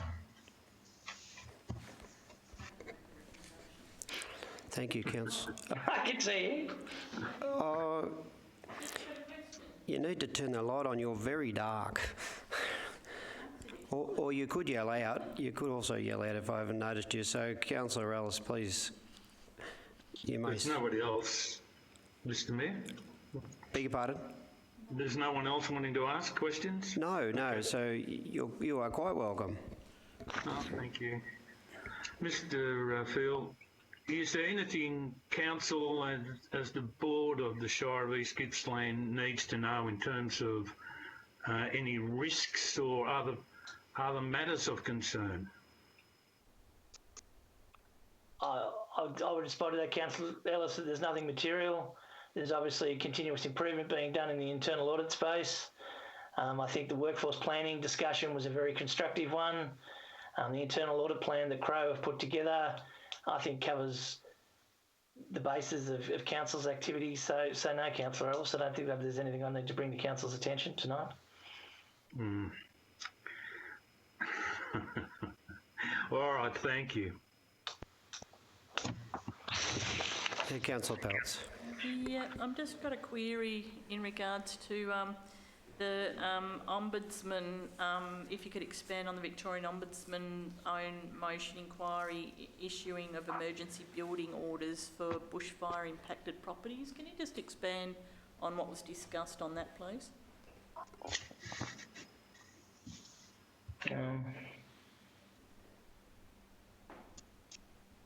Peter, Anthony? Through you, Mr. Mayor. Ms Pitkin, I think that might be an area for from yours in terms of the municipal building surveyor. Do you wish to make comment on that? Otherwise, I can provide some background.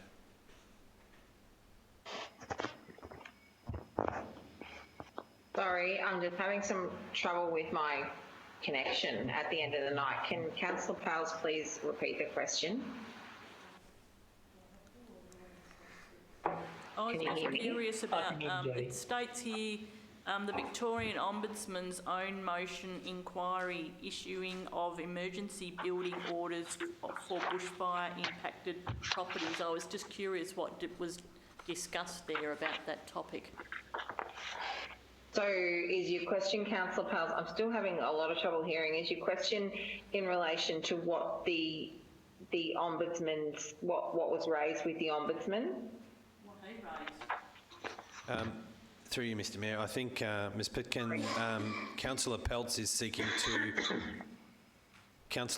seeking to understand what the issue was about, why there was an own motion moved by the Ombudsman. So there was a notice placed against a property that had been fire affected and was then deemed to be at risk. However, there was no cover letter provided with that notice giving any explanation as to the property owner as to why that was the case and what the process was. So that's been rectified. The process improvement has been put in place and the matter has been resolved directly with the property owner. Thank you for that explanation. I just raised it because it's a very unusual situation where an ombudsman would actually place their own motion onto and an inquiry into something on our council. Thanks. Sorry about the connection issues.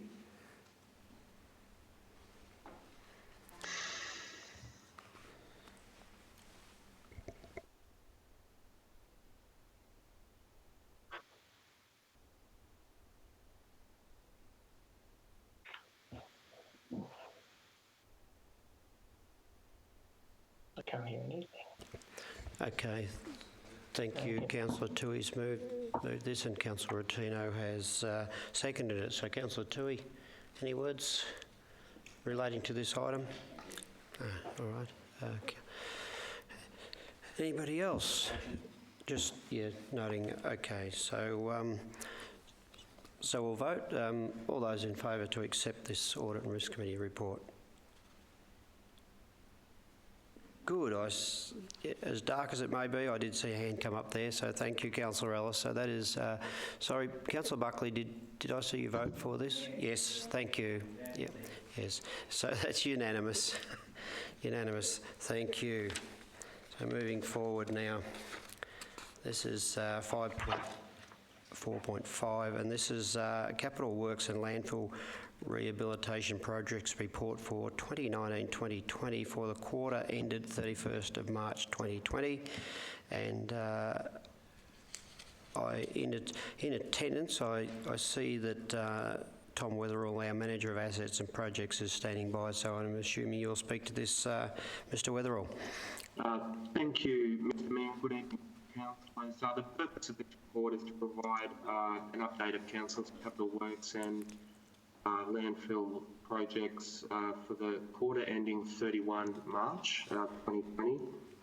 Since the December 2019 report last presented to Council, the impact of the summer bushfires particularly has had quite a major impact on Council's capital works program, and as a result, Mr Mayor, you will note in the report forecast expenditure has been revised to $43.38 million from an adopted annual budget of $53.9 million. The amount to be carried forward to 2020-21 is estimated at $14.45 million, all of which is detailed within the report. Expenditure to 31 March was $19.51 million with an additional $17.57 million committed. That equates to 85% of the forecast spent or committed at 31 March. Additionally, 11% of projects within the program are complete, 80% are considered on track. 5% have been cancelled as a result of the budget review post bushfire impact. 3% are currently flagged as running late and 1% on hold. Full details for each of the projects are included within the report attachments. And Mr. Mayor, I will take the report as having been read and certainly happy to answer questions. Thank you. Thank you, Tom. So, councillors, does anyone have any questions? That looked like a hand up for Councillor Ellis, is that correct? You may be on mute. I was just adjusting my screen, Mr. Mayor. Okay, so not a question. No, I've got no question. Okay, thank you. I just saw the hand and I didn't want to miss you this time, so we're operating under what I'm finding to be slightly difficult circumstances, but the meeting must go on. Does anybody else have a question? Can I Councillor Peltz? sorry. Can I just ask about the vehicle replacement? I noticed that we had it was a grab trailer or a truck of some type that was 300, or it's coming to council. Is that also in the figure of the vehicle replacement figure? Because that was something like 360,000 on its own, and wondering if the 800,000 that we've got here is inclusive of that vehicle figure, or whether that's purely only cars and staff vehicles. Thank you, Councillor Peltz. There's a number of capital budget items related to plant and fleet. There's a plant renewal program allocation. There's a plant renewal allocation, and that hook truck I believe you're referring to, which forms part of our waste operations, is a standalone item within the capital works program, outside of the plant replacement program. Thank you for that explanation. So, councillors, no other question? Okay, sorry. So this has been moved by Councillor Peltz. Do we have a seconder? Yeah, me. I'll go with Councillor Ellis. He's waving his hand this time, so Councillor Ellis has seconded it. So would you like to speak to this, Councillor Peltz? Okay, Councillor Ellis, have you got any comments to make, seeing as you've seconded? No, it's been a good report. Nobody else wishing to speak? All right, we move this item to the vote, and all those in favour? Yes, so that's a unanimous. Thank you, councillors, and thank you, Tom. Thank you, Mr. Mayor. Now, our 5.4.6, procuring electricity for large council sites and street lighting. This is going to probably go to Ms. Weigel. Will you be speaking to this? I will, Mr. Mayor. Thank you very much. Council may recall back in August last year, Council agreed that we would procure a lot of our power moving forward through a power purchasing agreement with 48 councils across Victoria. And importantly, that was a really great decision of Council, because it looked at also using renewably sourced power. Unfortunately, there's been a couple of delays just because of the absolute size of the agreement, and there has been some delays, which now means that our contract will expire, our current power contract for our 12 major sites, and our street lights will expire before this new agreement is in place. So what we're looking at is some bridging purchasing, which will allow us 12 months until the other contract is up in place. So this certainly doesn't override our the decision of Council last year to go ahead with the power purchase agreement. So what we're trying to do is always make sure we have the best deal for Council and best deal for our ratepayers. That means that often we'll look for agreements where there's collective purchasing, because the economies of scale give us better outcomes than if we just went to the market and purchased directly from the marketplace. There's therefore two options available to Council. One was to go in with an MAB purchasing agreement, which you don't know what the price is going to be when you enter into that sort of purchasing agreement. It really depends what the marketplace turns up.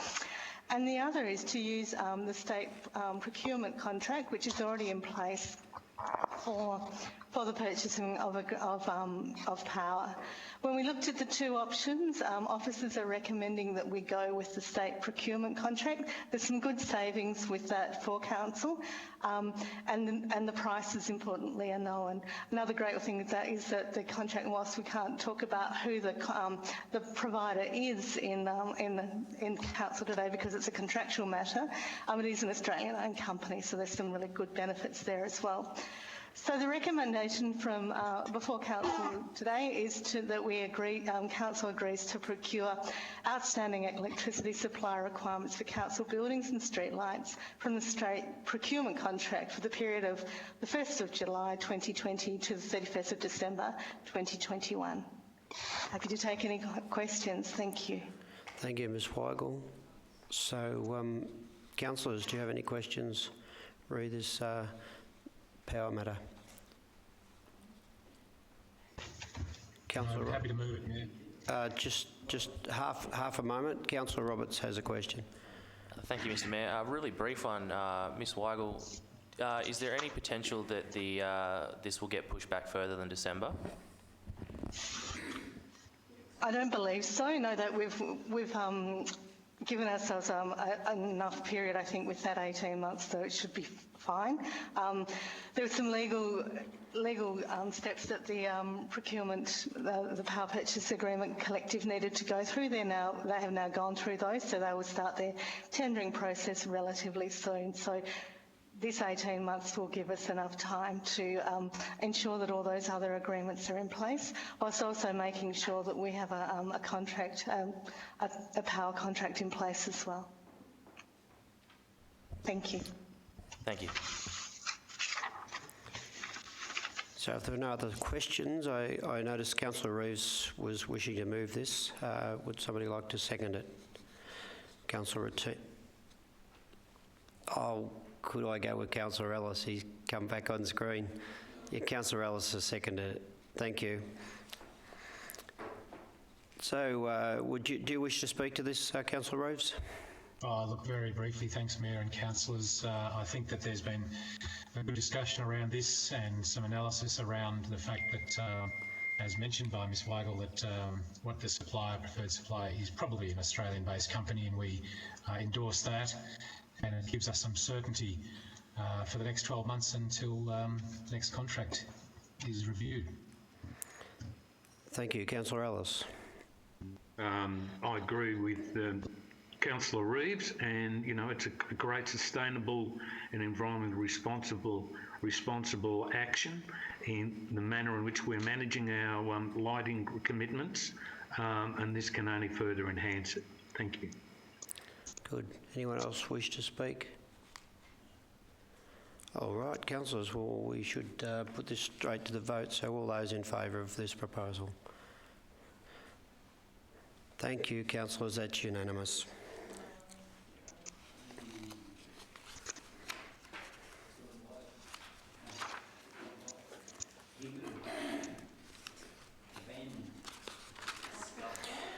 Five point 5.5.1, this is finally come to council, is our Raymond Island ferry level of service report. So this one also will probably be spoken to by Ms Weigel, so thank you. Thank you, Mr Mayor. Look, it is quite a lengthy report, and I know Council have read it, so I don't intend to go all the way through it. I know Council is very familiar with the Raymond Island ferry and the work that we've been doing to try and improve the efficiency of the ferry operation, both the slipping and the maintenance of it, and the operation of the ferry itself.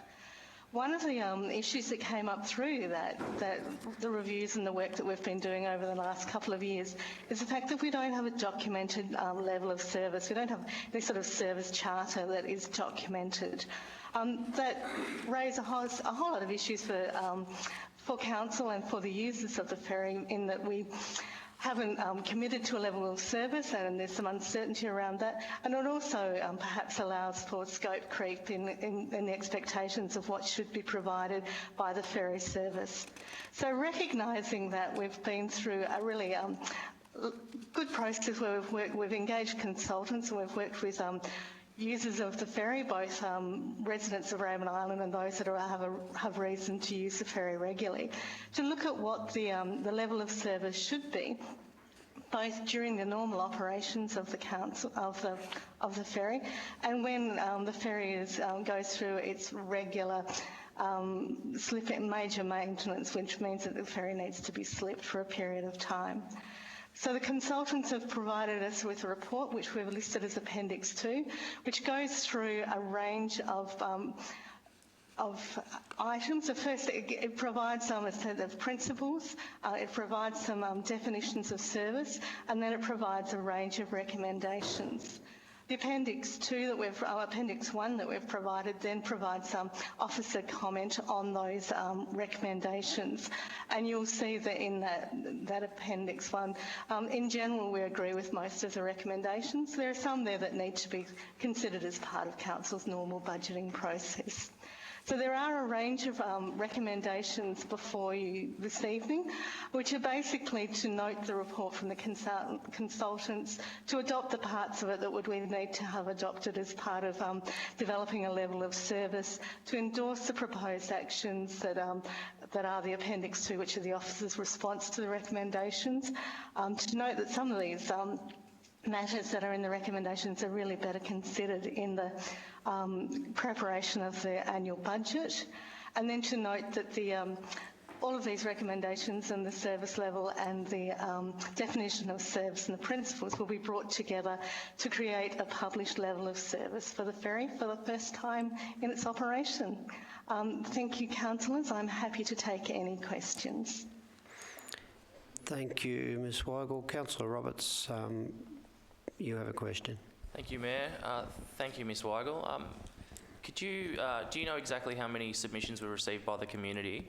And could you provide a summary of some of the concerns and feedback the community might have had? So we didn't receive submissions. We received a number of letters and emails. I think there were 4 or 5 in the last couple of days that I've seen. Really, they generally supported the recommendations that were put forward firstly in the consultants' report and then by the council officers. There was some strong advocacy that the ferry service should remain as a free service for residents and ratepayers on Raymond Island. But as you can see in this report, we really don't deal with that matter. We suggest that that's a matter that needs to be dealt through the budget submission.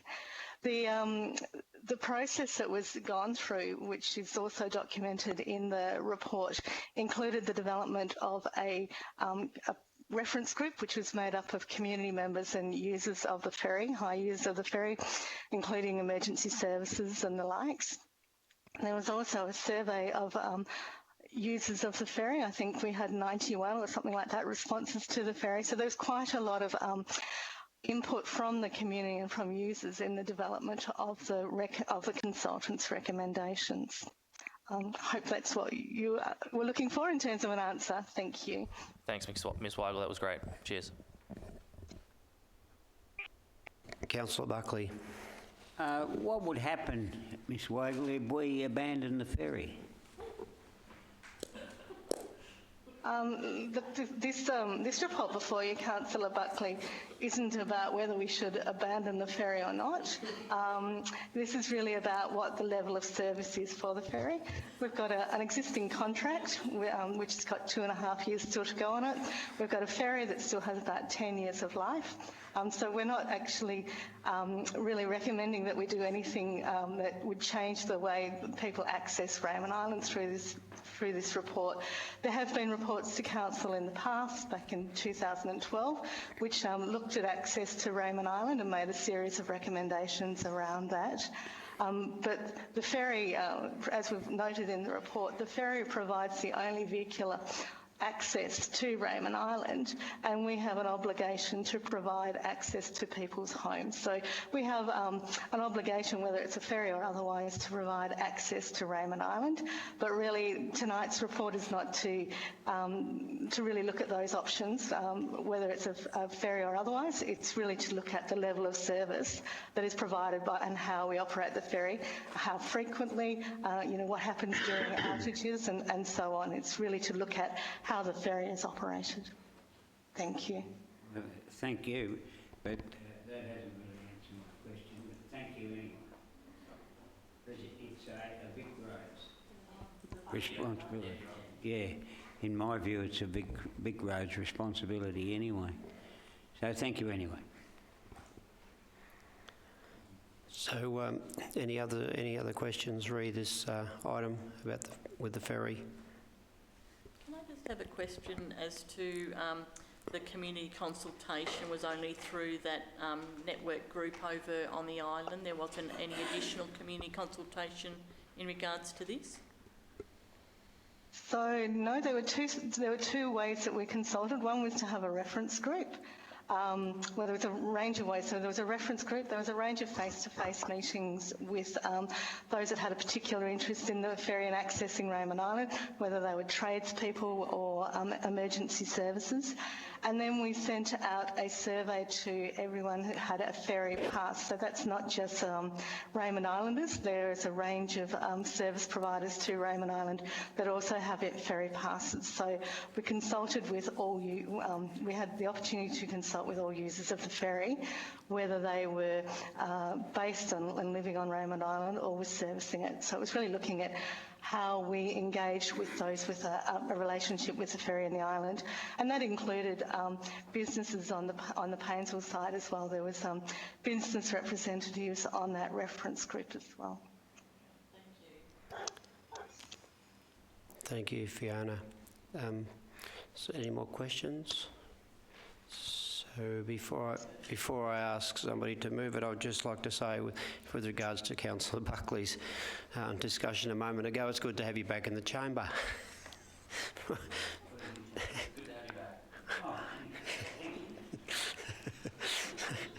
So I believe Councillor Peltz would like to move this. Happy to second.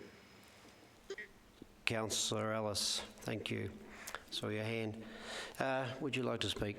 Yes, I'd just like to thank, Fiona and the group and Nick Murray for doing all the work that we'd asked them to, the consultants, and and for the reference groups that have been asked to participate. It's good to have some guidelines to this ferry for our community, and it has the service report. It has some kind of benchmarks for us to equate off for future decisions, and I think it's it's something that's been a missing factor in the whole ferry equation. So I'm pleased that the work's being done and that we've finally got something in writing in regards to processes with it. So thank you. Thank you, Councillor Peltz. Councillor Ellis. Oh, thank you. I just enjoy the name of Nick Murray and Associates. Puts all sorts of pictures into my head. I would like to congratulate them in a serious note on the good work they've done, and more importantly with the interaction with the community of Raymond Island and its users, because it's an important thing. It is an important piece of roadway, like any other roadway in our shire, and so the report is to be commended. Thank you. Thank you, Councillor Ellis. Would anybody else wish to speak to this or for or against? I'm happy to add my small contribution there, Mayor, and again endorse the comments that have been made and the consultants' work. Also the recent correspondence from residents on Raymond Island, mostly endorsing the level of service recommendations there. I think the main point in that report is around that notion I think Councillor Peltz was alluding to around service and cost creep, and to have this agreed level of this is what the ferry is, this is what it provides, this is when it's provided, and we all agree that that's it. I think that's really important, so that we know what it is that we're providing, and everybody agrees with that. So good work on instigating the consultancy, and good work from the consultants as well. It's a great piece of work, and it's a good foundation and reference point for us for the next years. Thank you. Okay, councillors, we should vote. All those in favour of this? Good.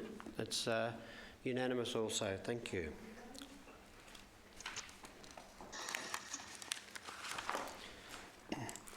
This leads us to 6.1, urgent and other business. Mr Mayor, I was wondering if you would indulge me to have the council chamber accept this as urgent business in relation to the late Bob Haldane. Yes, of course, Councillor Rotino. Seconder for that? Yes, we do. We have Councillor Tui. So, with regard to that, we would vote before it's read. Yes, thank you. All right, so all those in favour? Absolutely. Dick, can you hear us? Did you vote? This is for our urgent and other business. To admit it into urgent and other. Yes, Mr Mayor, I beg your pardon. Yes, thank you. So that's also unanimous. So, Mr Mayor, I was wondering if you could further indulge me to, if our most recent GCLP graduate, the former Mayor, Councillor O'Connell, would, I'd like to invite her to move this motion, if that was okay.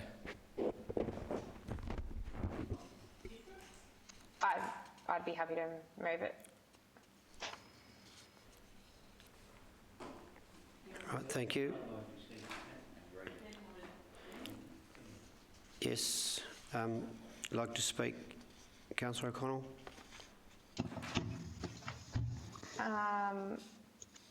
I would like to say that Council expresses condolence to Dr Robert Bob Haldane's family in recognition of his contribution to East Gippsland residents in both community and business life. There is quite an extensive biography in the agenda, which I'm happy to read out if that is what I should do.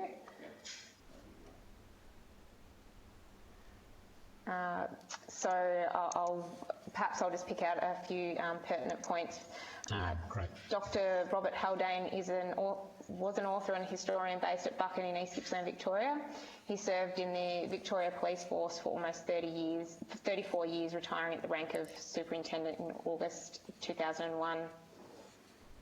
In 1990, he was awarded a Chief Commissioner's Certificate for Outstanding Leadership.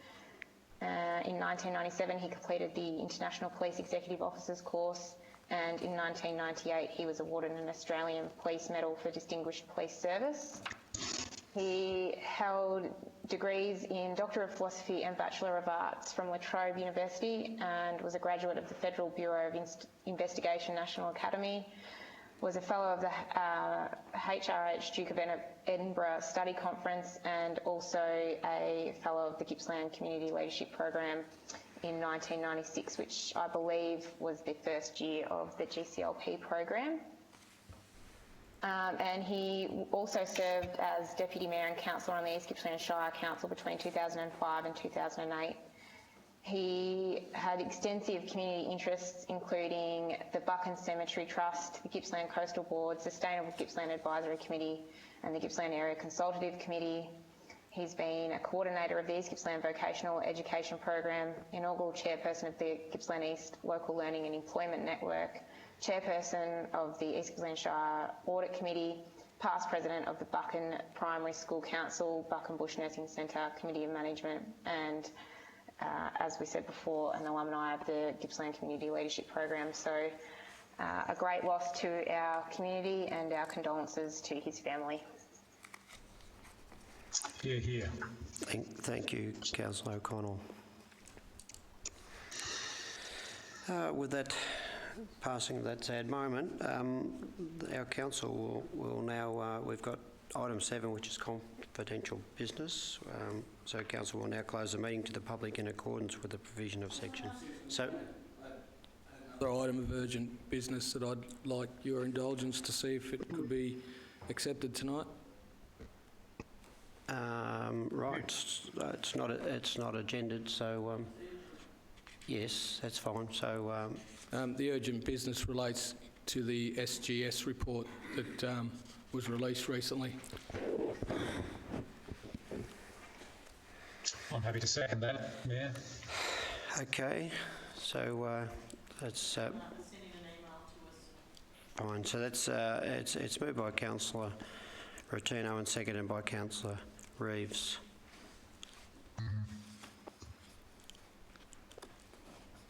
So obviously you wish to speak to this. Is this to admit it, Mr Mayor, may I ask? Yeah, Dick. Thanks. Yes. I believe, can Joe speak to it, please, for the admittance, because I'd like to oppose it. All right, Councillor Rotino. At this stage, I think it's an important opportunity for the Shire to reaffirm its advocacy in support packages for the Shire. So I'll just leave it at that and see if the item is actually accepted into urgent business. I want us to read what it states, because it's only come in an email to us and not everyone's probably looking at it. Does it need to be read out?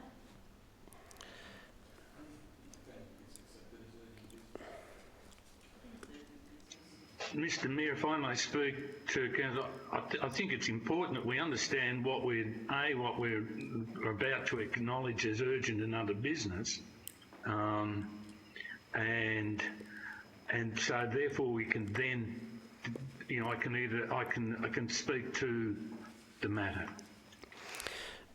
I believe it's just been sent as an email, so I guess it would be on your computer or on your phone. Yes, sorry, here we go. It is in front of us now. Unfortunately, you're all blocked out. I'll go to the streaming and see if it comes up any clearer. No. Okay. I'll go to the emails. Dick, it came through at 5:59 p.m. in your email. Yeah, I know, I'm aware of it. Thanks, Anthony. Jackson.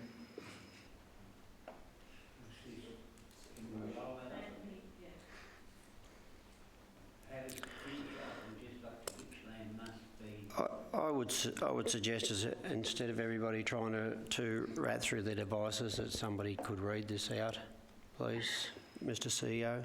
Through you, Mr. Mayor. I can't read this out at this point in time because we haven't accepted it as urgent business. Councillor Rotino has provided a high-level view of what he's asking to be considered as urgent and other business. So council need to determine whether they wish to consider that more broadly, and if they do, then we can actually have a look at the proposed motion that is before council. That potentially would be before council. So, well, perhaps I, Mr. Mayor, if I may, I can help if I speak against it, so Joe can respond to me. That'll help a decision, provided he's happy to partake in this. I think we are in debate at the moment about accepting it. Yes. All right. So, Okay. Good. Yeah. That's right. Yes. Well, I'm just trying to be helpful. Okay. All right. I'll leave the point against it. In principle, I don't actually oppose the concept of writing to support assistance for East Gippsland Shire. All right.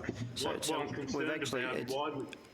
It's been moved by Councillor Rottino, and I do believe I'm sure Councillor Reeve seconded it. Yes. So I guess we will just put this to the vote. So as at least sorry, what? Oh, gee. So as we can then read this out and everybody's clear on what it is, this urgent business. Okay. So I would. Mr. Mayor, just a minute. Aren't we discussing whether we admit it as urgent another business at this point? We're not to the stage of debating it. All right. But it's an assumption that it's been accepted. That's not going to accept it, Dick. Sorry? You're actually the only one that's not looking like you're going to accept it. The rest of us are happy to hear it. So you'll be the no, and there'll be 8 yeses. So the message... We still need to be diplomatic and give him his say. The message is, Mr Mayor, I should retreat and not speak against it? No, absolutely not. Point of order, Mr Mayor. I've got that. Thank you. Point of order, Mr Mayor.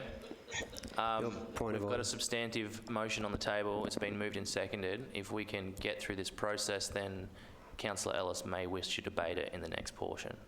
Is that correct? Yes. I think so. Which I was leading to and got cut off to say all those in favour. There we go. All those against? Is that against or abstain? Sorry, are you talking to me, Mr Mayor? Yes, it was all those against. You're the only person who didn't vote in favour at this stage. But it's indicated that I wasn't to speak against the position. I was of the understanding clearly that we had to discuss whether or not it could be admitted. I think even Joe would agree with that. That hasn't happened. I can't vote against something that's not really been put.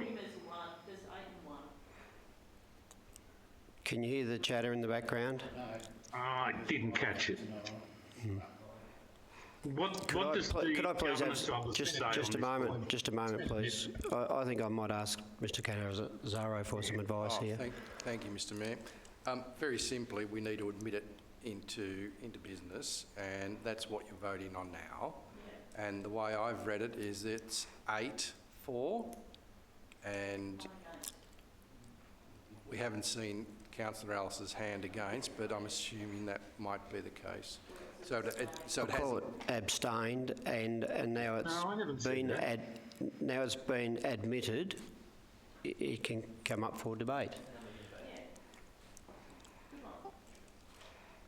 If I may, Mr Mayor, yes. For the record, I don't want it recorded in the minutes that I abstained, because I'm 100% for proper process, and I didn't get to vote because the matter hadn't been put to a vote. When put to the vote, you missed it. No, I didn't miss it. We all voted, you didn't. We voted. Okay. We voted to accept it to urgent another business. All right, okay. So did you wish to vote? Did you wish to offer up your vote for or against? Well, accepting it. I can't vote on something that wasn't put, so you can record it as you like, Mr Mayor. Well, it is. I think it was put because I seconded it, Dick. It's 8. But there was no debate on the issue for it to be gone through proper process, no. That's what I'm saying. Look, I'll put it in the record that I abstained with objection for the minutes, and we'll let it go and get on to the next part. All right. For the purposes of minuting, we will put in the record that Councillor Ellis abstained. And if the reasons can be put, would be good too.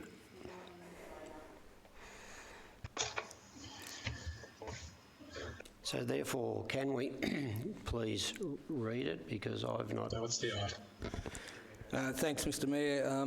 In relation to the item that's been accepted as urgent business, it relates to an SGS report that was released recently, and I'd like to move a motion that Council notes the release of the most recent SGS economic report of the impacts of bushfire and COVID-19 on LGAs, and specifically the forecast of severe impacts on the East Gippsland Shire. And through you, Mr Mayor, we write to the Prime Minister, Victorian Premier and relevant federal and state ministers for regional development, firstly thanking them for their current support for business and our community in East Gippsland. Secondly, reiterating the importance of continued long-term investment in the economic recovery of East Gippsland following drought, fires and now COVID-19, and that the federal and state government support packages for East Gippsland must be sustained support to ensure that, or to assist in East Gippsland's full economic recovery post-drought, transitioning industry, black summer bushfires and COVID-19. And lastly, requesting that the SGS report findings are considered in any federal and state decisions about continued and increased support for East Gippsland's economic recovery.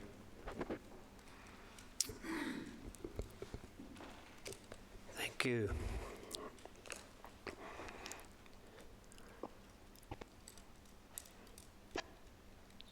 Anyone, excuse me, anyone wish to comment? You had...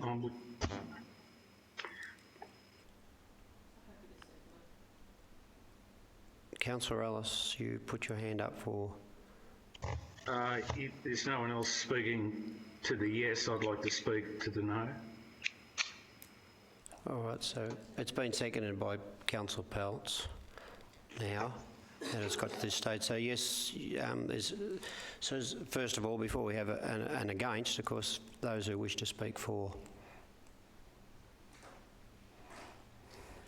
Thank you, Mr Mayor. The most recent report has thrown a spotlight on East Gippsland.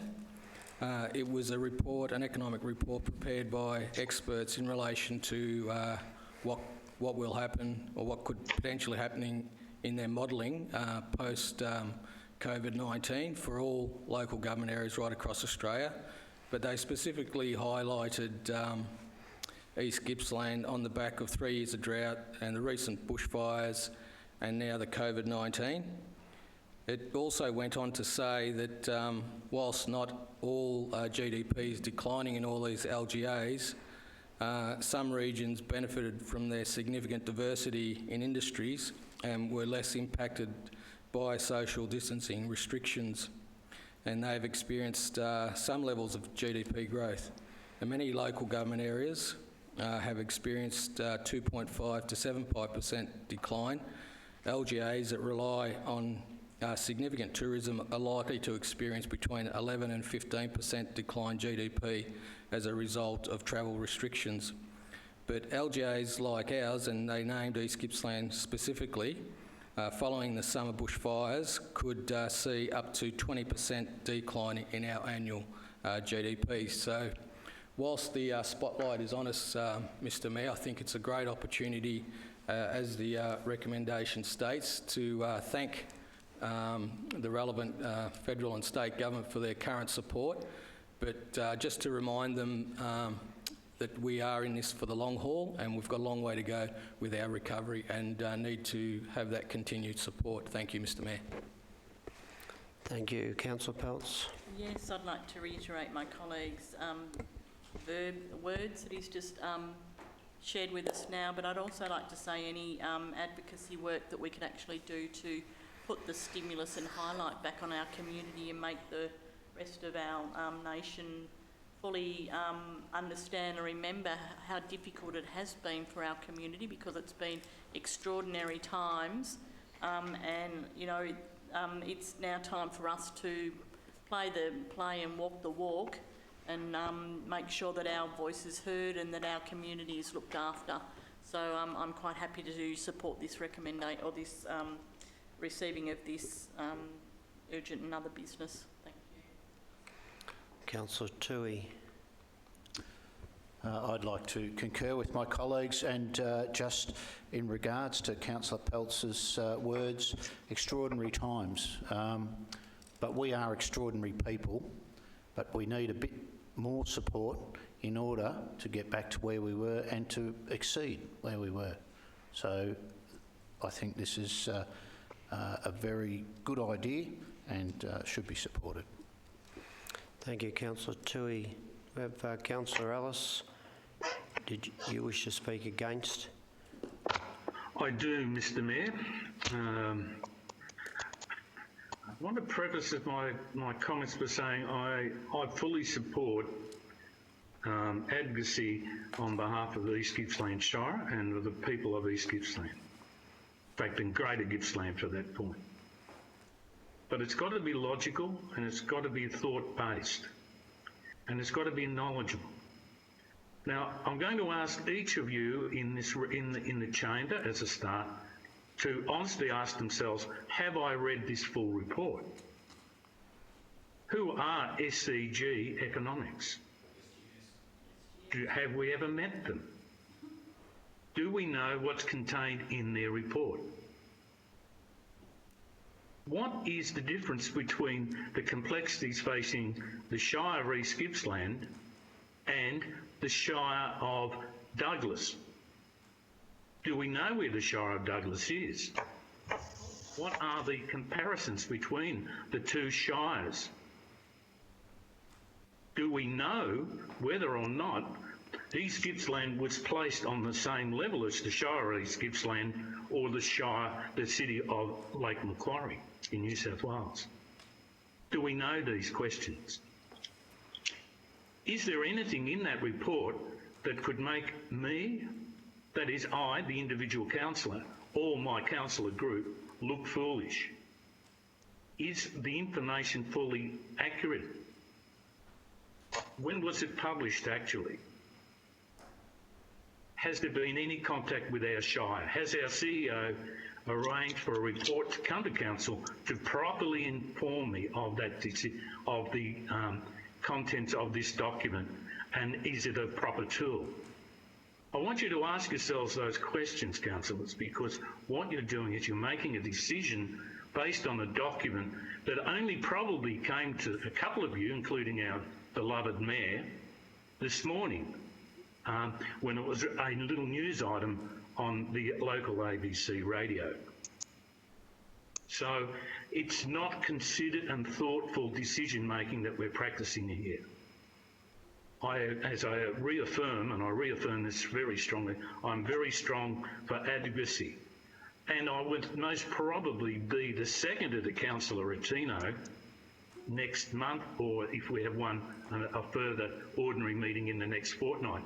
So based on us knowing what's in those reports, this doesn't make sense to me.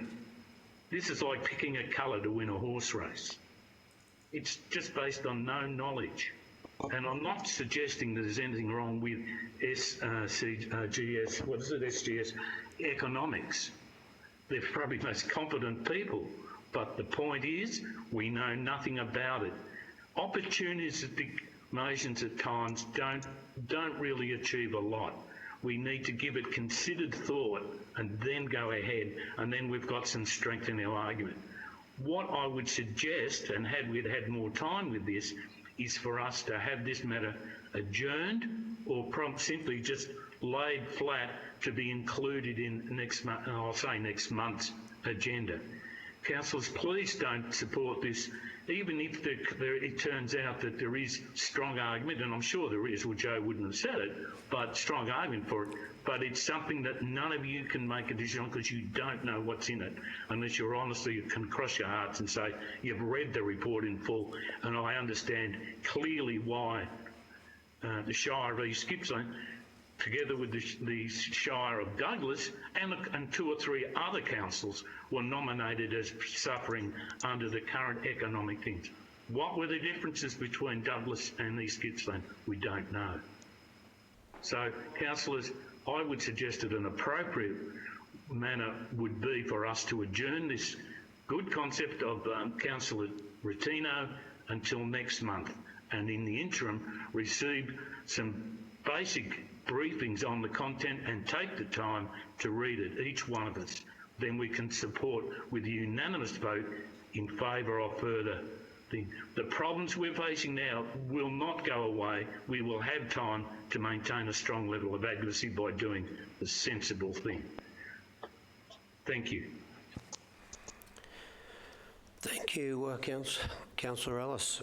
Does anyone else wish to speak? Yep, thanks, Mayor. Councillor Reeves. Wow, quite a monologue from Councillor Ellis about writing a letter.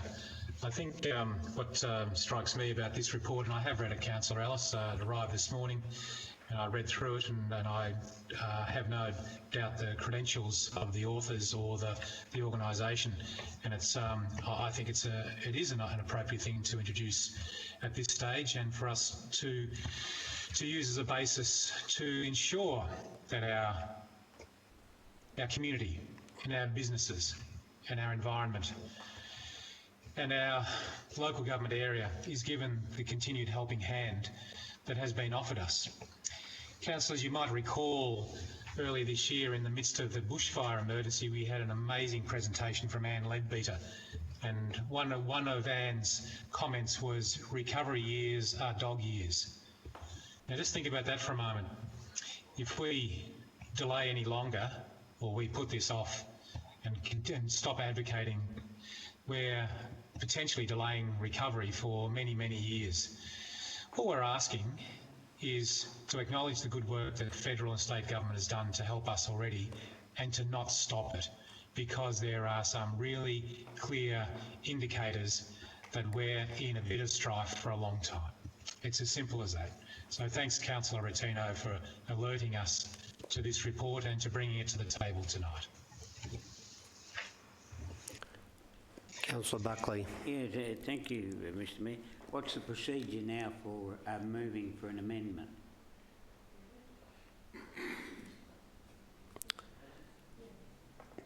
Good point. Mr Cannizzaro.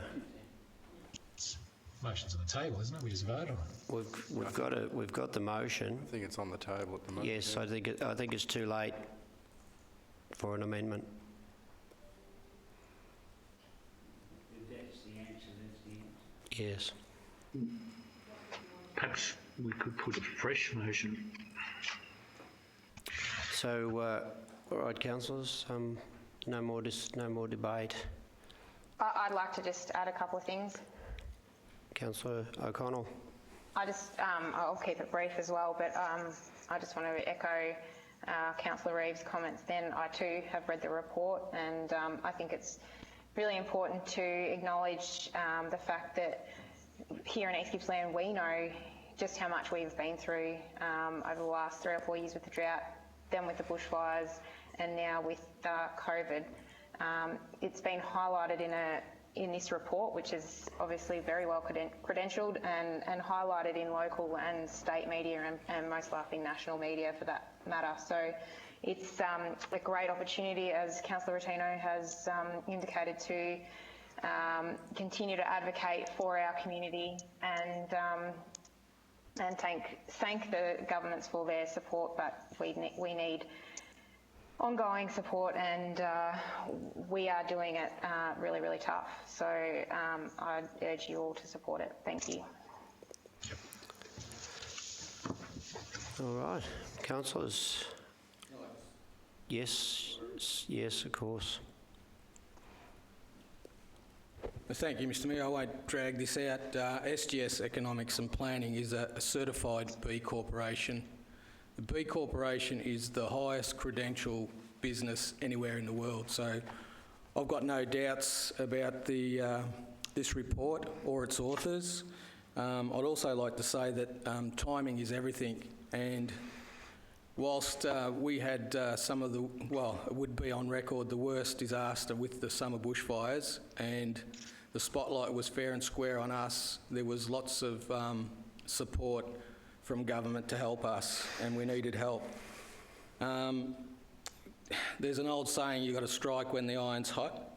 The spotlight's on us again. Now, you know, this report, whether you like it or not, they've used, you know, some trusted and well-tested decision-making tools, and they've analysed and dissected this any which way you can, and the report, not that hard to read, so I'd encourage everyone to read it.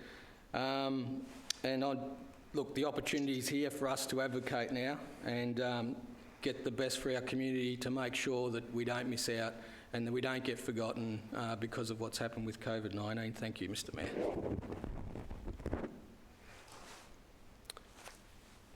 Did you wish to say something? Mr. Mayor, please excuse the interruption, but I thought it is worth clarifying Councillor Buckley's query about amendment, just so that we can be absolutely clear.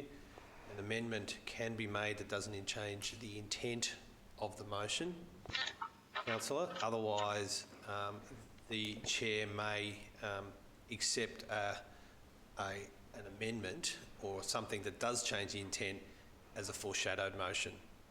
So if you were simply seeking to clarify or make the current motion clearer, Councillor Buckley, you would be able to do that. Otherwise, essentially, you need to foreshadow a motion if you wish to change the intent. I hope that's clear, and I apologise for coming in after you'd spoken, Councillor Rotino. Oh, not at all. Well, I don't want to change the motion at all. I just would think it'd be wise to have listened carefully to what Councillor Ellis had to say, and support an amendment until the next meeting. And I would be prepared to ask move a motion, if it's possible right now, to amend the particular motion, Councillor Rotino's particular motion, to be amended and discussed at the next formal meeting. And the matter to be discussed at the next formal meeting. And so we've all got a chance, as Councillor Ellis has rightly pointed out, we haven't had a chance to read that and study it properly. And if there is some way of moving amendment, I so move. And so I suppose I ask for a seconder now. Through you, Mr. Chair.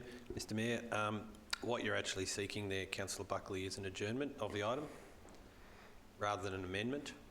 You're seeking an adjournment of the item to discuss it at a later date. Well, an amendment to discuss it, amendment to the... say again just what you said. So you're seeking an adjournment because you're not looking to change the motion that is currently on the table. You're seeking to change when the decision is made, which is to adjourn the decision until a future meeting. So That's the amendment. You can certainly do that, but well, no, it's not an amendment. It's an adjournment. Okay, well, I so move that we foreshadow. You would need. That's correct. You'd need to foreshadow it. Yeah. Okay. So if the motion is lost, then it can be adjourned. I believe that's correct, Mr. Canizaro. Correct. And again, my apologies for not coming in sooner, Councillor Rotino. Well, I can't ask for a seconder now for that, can I? What I've just said, you know, that I'm asking for adjournment. So if this motion gets lost, then yours can stand. Oh, okay. If you get a seconder. Yeah. Thank you. So would anyone else like to speak? We've Councillor Rotino's had his speak. Yes. Nobody else wish to have a right of reply? Okay. All right. Well, we'll put this to the vote. Sorry, what are we voting on, Mayor? We are voting on the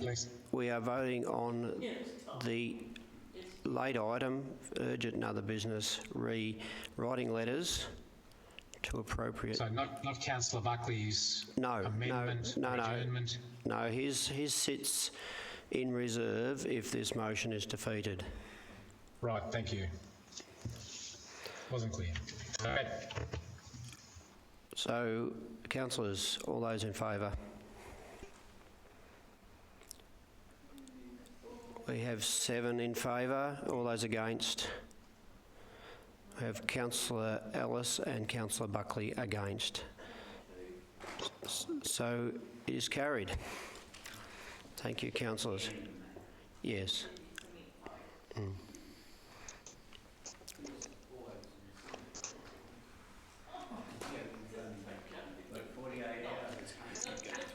So councillors, the next part of the meeting is our confidential. Section 7. We need to move to close the meeting. Would somebody move that we go into... Happy to move it, Mayor. Thank you, Councillor. Excuse me, Mr Mayor. Mr Mayor, I'm sorry. I'm sorry to have to take you back. What have we done now? Step. If I may take you back to item 6.1, the motion of condolence. I'm sorry. I understand there was no vote of the motion, so I'd like to, for governance administrative sake, could we just take a vote on that motion, please? Fine. So we had a... Yes, all those in favour of the motion to read that letter of condolence? Yes. So, Councillor Buckley, you would be in favour? Yes. So that's... Mr Mayor, can I bring it to your attention that none of us had a chance to speak to that motion either? Thank you, Councillor Ellis. Sorry, Mr Cannizzaro. The motion is passed unanimously. Now we have to go into our confidential business. To close the meeting, we have it's been moved by Councillor Reeves, seconded by Councillor Toohey. All those in favour? Do I need to read the... Yes, please. Yes, please. I move that Council will now close the meeting to the public in accordance with the provisions of Section 66(2) of the Local Government Act 2020 to consider my items 7.1 to 7.2 as these items relate to contractual matters. Thank you, Councillor Reeves. You're welcome. We just need to probably pause for a moment as the live stream